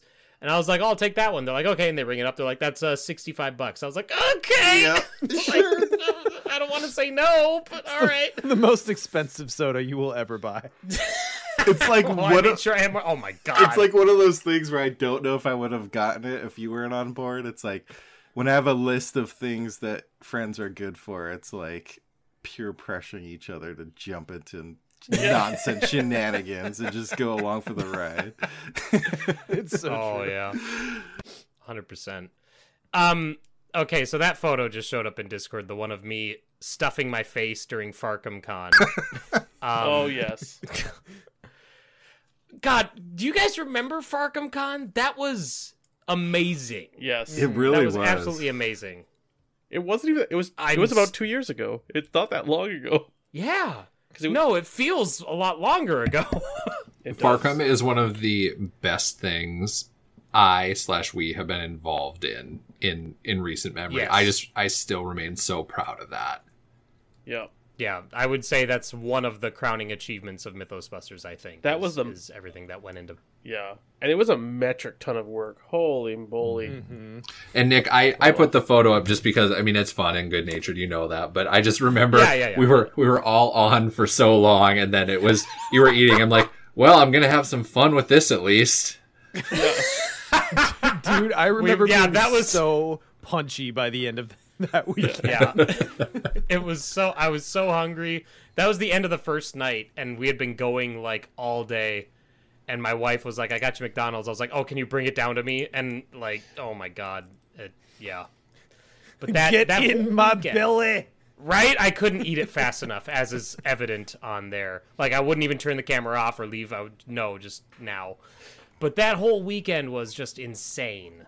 Yeah. And it was so fun, like, all of the collaboration that we did with other content creators and seeing them jump on this bandwagon as well and really turn it into, you know, an event for Arkham Horror, not just for the Mythos Busters. And it was so fun. And then we played draft at that, which was super fun. Oh my God.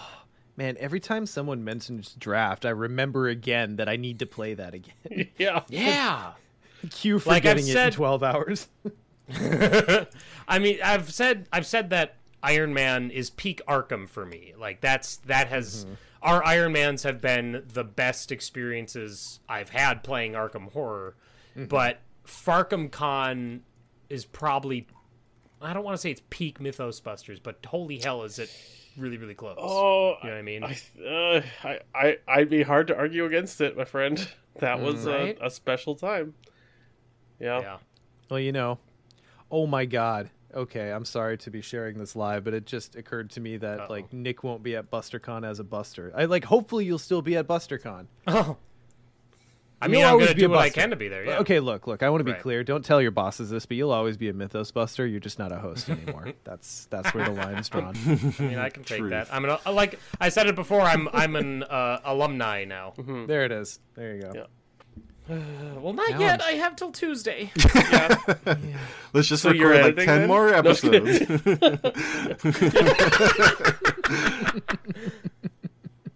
Oh man. Sub-Zero Joe says in the How chat, sad. Arkham Con was when he started playing Arkham LCG proper and joined the community. So Oh, wow. yeah, I would have never. Gosh, I feel like you've always been here. Yeah. You've been around, Sub-Zero Joe. I mean, also, as we've demonstrated multiple times in this very conversation, like, time has become convoluted since Yeah. 2020 Oh. This is started. very true.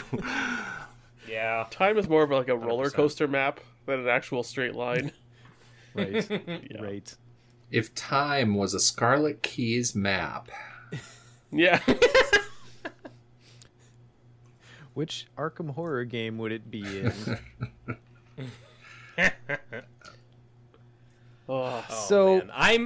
I can't wait for the people to be like, well, like pinpoint when Arkham got bad. You know what I mean? And be like, oh, you know, like that's my fear is Yeah. that people are gonna look at the cards from like Excelsior that they don't like and be like, well, we got to look forward to this shit. You know what I mean? And it's just like, oh man, the pressure from here on out. I think you know Nick what though, just Nick? laughs in noxious fumes. Yeah. Honestly, Nick, the amount of people who've said that Excelsior is their favorite standalone or one of their favorite scenarios in the game, you have nothing to worry about. I think you do excellent work. So Thank you. don't get that And- imposter syndrome. That's and bullshit. Nick, And- I'm going to give you the same pep talk that I gave you during our.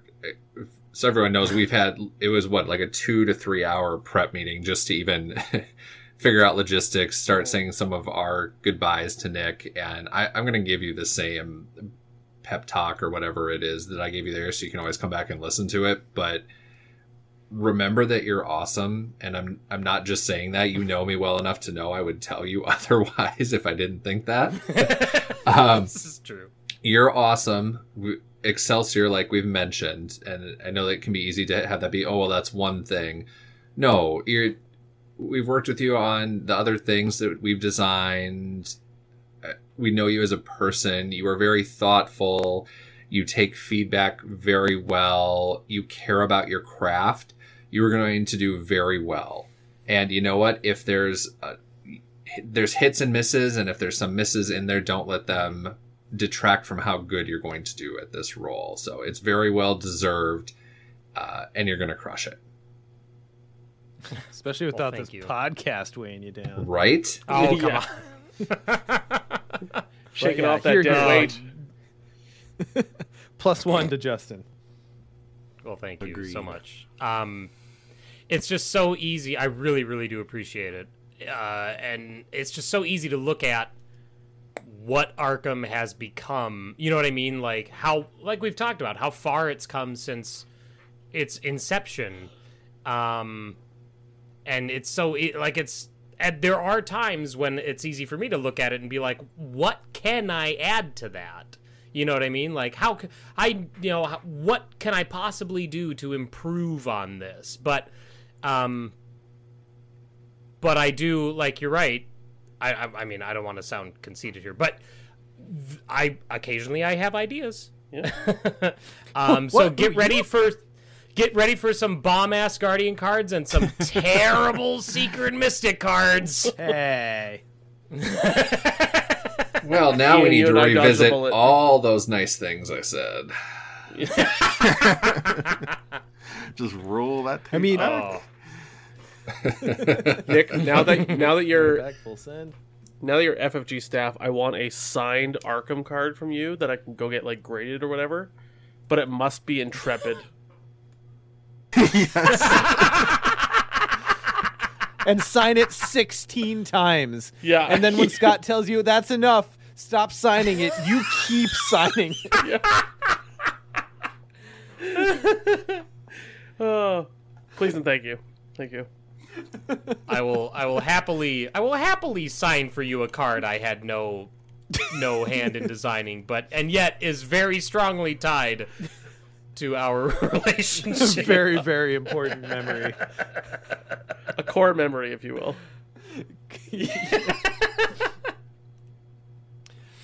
So Nick, now that we're we've said some nice things. What are you gonna miss about the podcast, or if you'd prefer to go positive with it, what are some things you particularly enjoyed?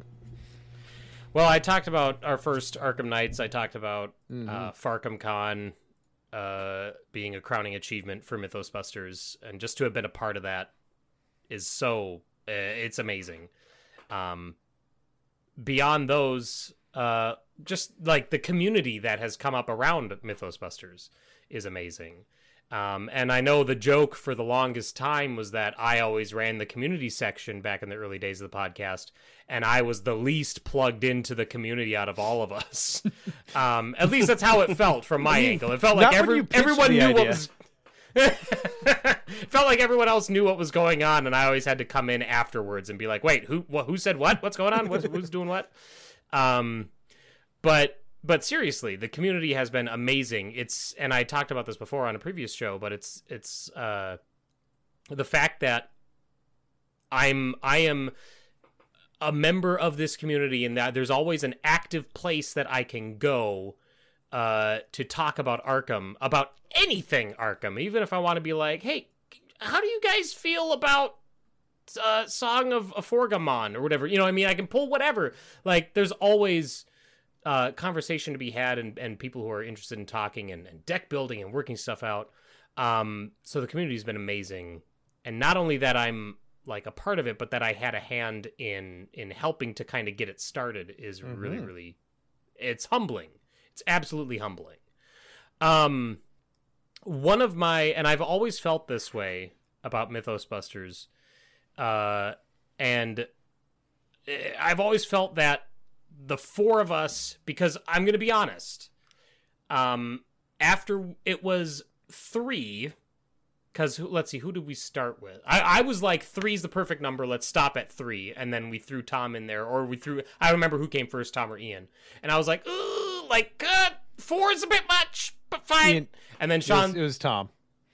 Tom was, okay, yep. And then Sean's like, hey, I got this good friend of mine, Scott, he would love to be part of it. He's great, And I was like, we already got 4. Like, what's going on? And I was so committed to this weird idea that 3 is the magic number for podcast hosts.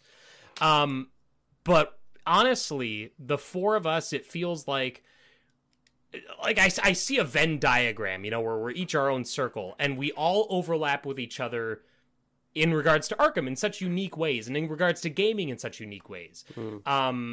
And it always creates a unique conversation.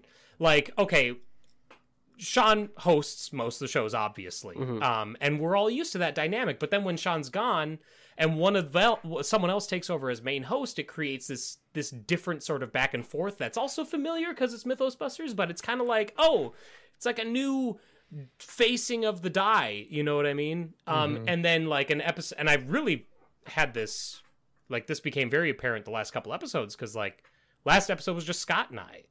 And, I mean, our conversations were very Mythos Busters conversations, but we were looking at things in only the way that Scott and I can look at them. And the episode before that was Ian and I, and it was the exact same thing. We were looking at things only in the way that Ian and I can perceive this game. And I was positioned in such a fortunate place to be a part of both of those episodes right back to back with each other.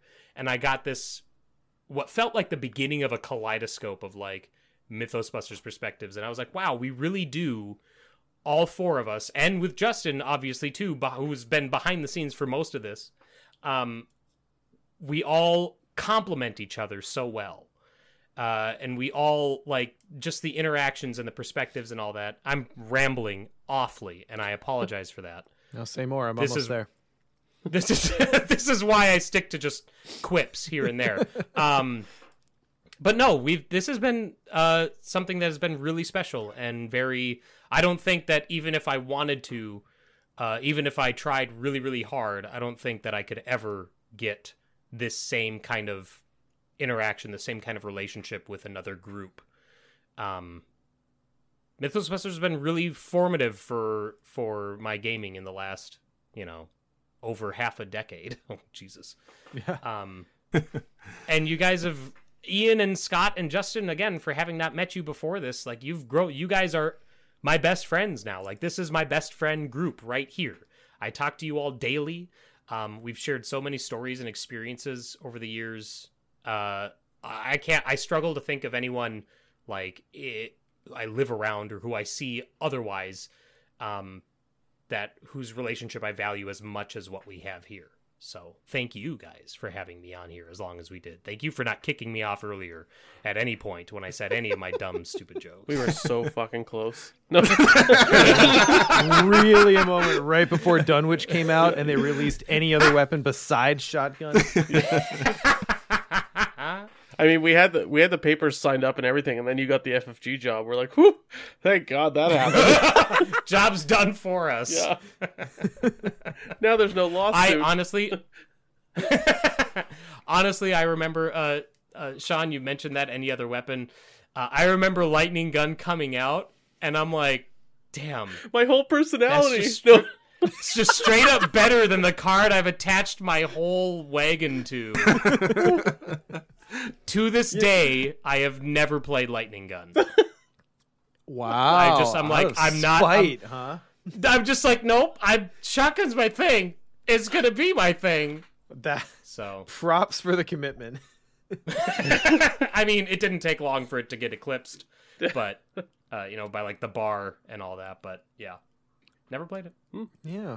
Well, I mean, to echo what you said, Nick, at the beginning of this podcast, the four of us didn't really know each other. Like, I knew each of you individually, and obviously Justin came later. And when you're doing something like this, where the format itself that we kind of chose to go with was more casual, less edited, very, very deliberately meant to flow like a conversation between friends, because that's ideally what it is.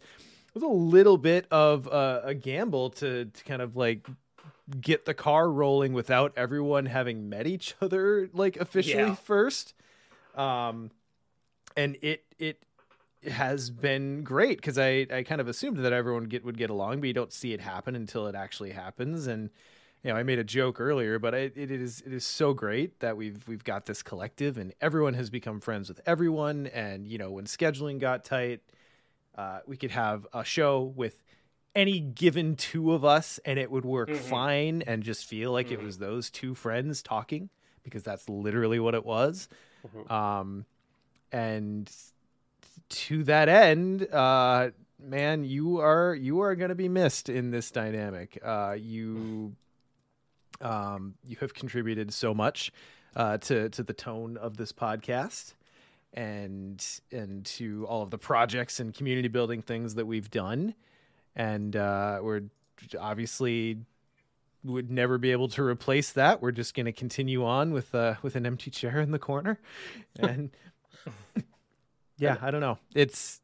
Sorry, go ahead, Scott. I'm just thinking how we're gonna like cover all the stuff you do with like finding show titles, like key role with your quips. Yeah. My legacy with the Mythos Busters. Oh, we're are the strap in. 7 we're good. I already got some listed for this one. Let him go. But how many of them You, are Nick. Nick? Thanks, Yeah, just- you, Nick. Yeah. Justin's going to be so much more efficient at that because he actually takes notes during the episode. I never do. And so then I have to go back later and be like, fuck, what did we talk? What was funny? What did I laugh at last time? And you're like, oh yeah, a I real said this thing. funny thing. Here it is.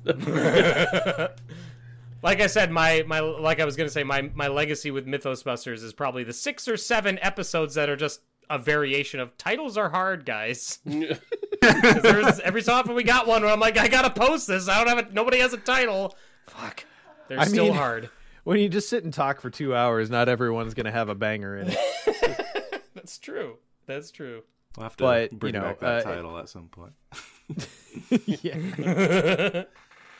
But you know, dude, it's gonna be tough going on without you, and I'm so immensely proud of you and happy for you that this is the direction you're going in. Because holy cow, like, how could any of us have guessed that when we started this thing that's eventually how and where, like, that's the manner in which we would be sending you off. Right. And someone said it earlier. I can't think of a better way to be sending you off, so I can't be mad. But I am gonna miss you. Yeah, can we talk about how crazy it is to have a podcast host for a game go on to be a designer for that same game? I mean, I'm sure in the history of podcasts it's probably happened, but I can't think of any examples. So it's just really an amazing journey that this podcast and Nick has gone on. I feel the same way when you were saying about this podcast group has become my best friends and influential for all of us. And I know you mentioned it's been influential for you, Nick. And I truly believe that creators flourish best not in isolation on their own, but constantly talking with, and even if it's not about creative stuff, but just being around each other, that energy influences each other. And so I'm so glad you have this opportunity and that we've had this time together. Definitely gonna miss you, but again, I'm just so happy for you personally that you get to realize those dreams. Thank you. I'm sorry. I'm gonna call this out. I know this episode's getting long. Sean in our Mythos management chat asked if we should skip Tentacle Time or not. Well, how dare you? How dare you suggest to skip the segment of the show I'm always the most interested in? I was actually going to say, maybe, you know what? Let's skip it for everyone but Nick. Nick, you get to have a Tentacle Time. How dare you suggest that we skip the part that we have actual data that only the most hardcore people stick around for? Yeah. That's true. Yeah, I know. As soon as like Spotify started allowing us information, we're like, "Oh, look at that Tentacle Time drop off! Look at that trailing tentacle!" Oh, boy. Yep. Oh, wow. Yeah. Whatever. Still doing it. Trails for days. Whatever, Nick. Bring us home, baby. All right, I'll be quick, because this is a long episode. But last episode I talked about Taskmaster. It's really good. I suggest you check it out. And there were people in chat who had watched it as well. So that was great to see that I wasn't alone in finding the glory that is that comedy variety show. It's really funny. But since last episode, I mean, it's been a lot of FFG stuff, honestly, just getting ready for that transition. But one of the things that is going into that transition, classic Nick. I'm going to use my Tentacle Time for an ad, for a self promotion. But what's your last chance, buddy? It is, yeah. I'm good. Fuck it. I'm gonna do it. One of the things that I am losing in this transition, aside from Mythos Busters, I mentioned this at the top of the show too, is I'm very involved in self-publishing stuff. I do a lot of self-published fiction, and I have very recently self-published tabletop role-playing game products, and all of that stuff will be put on hold as long as I'm working with FFG. So again, it's bittersweet. I put a lot of work into the Astral Tides, the story, and also the RPG. I'm so happy to have gotten both of those product lines where they are currently. And so I'm gonna just say, hey, like if you think that I have fun perspectives on stuff, or if you're interested in RPGs, or if you like space opera, and pirate stuff, like you should definitely check those out. You can still pick them up. They're not going away. You can still pick them up from Amazon for the fiction books, Astral Tides. There are 5 books. I had planned for there to be 6. I should have gotten the 6th one out when I expected a couple years ago, but unfortunately again, it's an unfinished saga at this point. But I still think that the story is pretty good. And that 5th book, I think it's the best thing I've ever written, personally. And if you like RPGs, then you should check out the Astral Tides role-playing game. Fairly inexpensive to get in on for a role-playing game. There's 4 products currently. I have them all even up on DriveThruRPG as a bundle, so you don't have to get them individually. The quick start guide is pay what you want, so you don't have to pay anything for that. I just want people to see and experience that, because that's why I made that stuff. I made it so that people could see these worlds and see these characters and all that and create their own stories in that. So very exciting stuff. But yeah, this is like Sean said, this is the last time I can plug it, so I'm going to plug it. So check it out. And then also, finally, last plug, I'm still going to be running Dungeons & Dragons every Tuesday, like Ian said earlier. Yeah. So you should come and check out our stream at twitch.tv/Nicholas Corey. That campaign is ongoing. We've missed a few sessions, and we might miss a few more. But you should definitely come and check us out. And I'm hoping... I don't know, because we have a full group of 6 right now, but I'm hoping that in future campaigns, like maybe when we hit something like the One Ring, that I can rope Sean and or Scott and or maybe even Justin into something like that. Who knows? We'll see.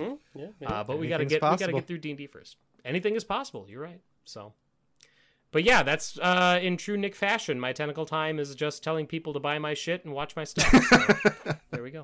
There you go. On brand, baby. Right. Well, Nick, take us home, baby. Oh! I read your message and I thought it was, like, I don't know what I thought. All right. Yeah. Okay. So yeah, I'll close out the episode. Thank you so much for listening to episode 133. And if you've listened to the previous ones, thank you so much for checking out that content as well. As always, you can give us a call with a voicemail at 203-493-MYTH. That's 203-493... 6984. 6984. 6984, thank you. I was furiously scrolling through the show notes to try and find it. 203-493-6984. You can send us an email you can send them an email at mythosbusterspod@gmail.com. You can find them on Facebook, Twitch, Twitter, Instagram, everywhere. Not Tinder.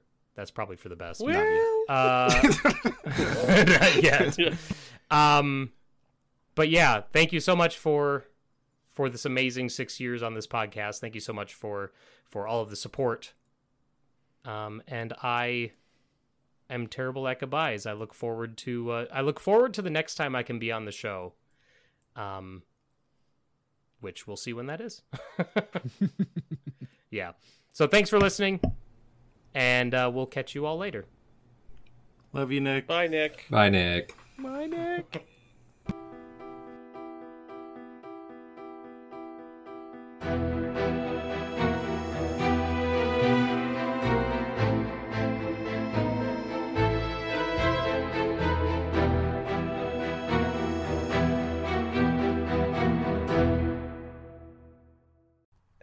Excellent. Glad to have you aboard, sir.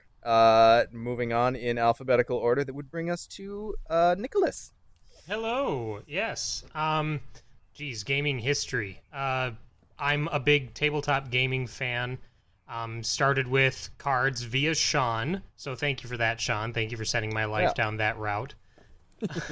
From that there, rabbit hole. Yeah. Oh, and what a rabbit hole it is. I'm now into role-playing games are my main focus now, but I do still have a very strong card and board game aspect or side of me. And then as far as Lovecraft, I actually pretty recently discovered Lovecraftian mythos. I kept seeing Cthulhu and all this other stuff I liked, and I'm like, what the hell is this Cthulhu thing? So researched that probably 8 years ago now and kind of fell into it all from there. So how I got here, I know people. And by people, I mean Sean. So it turns out networking trumps talent every time. Well, I'm hoping so.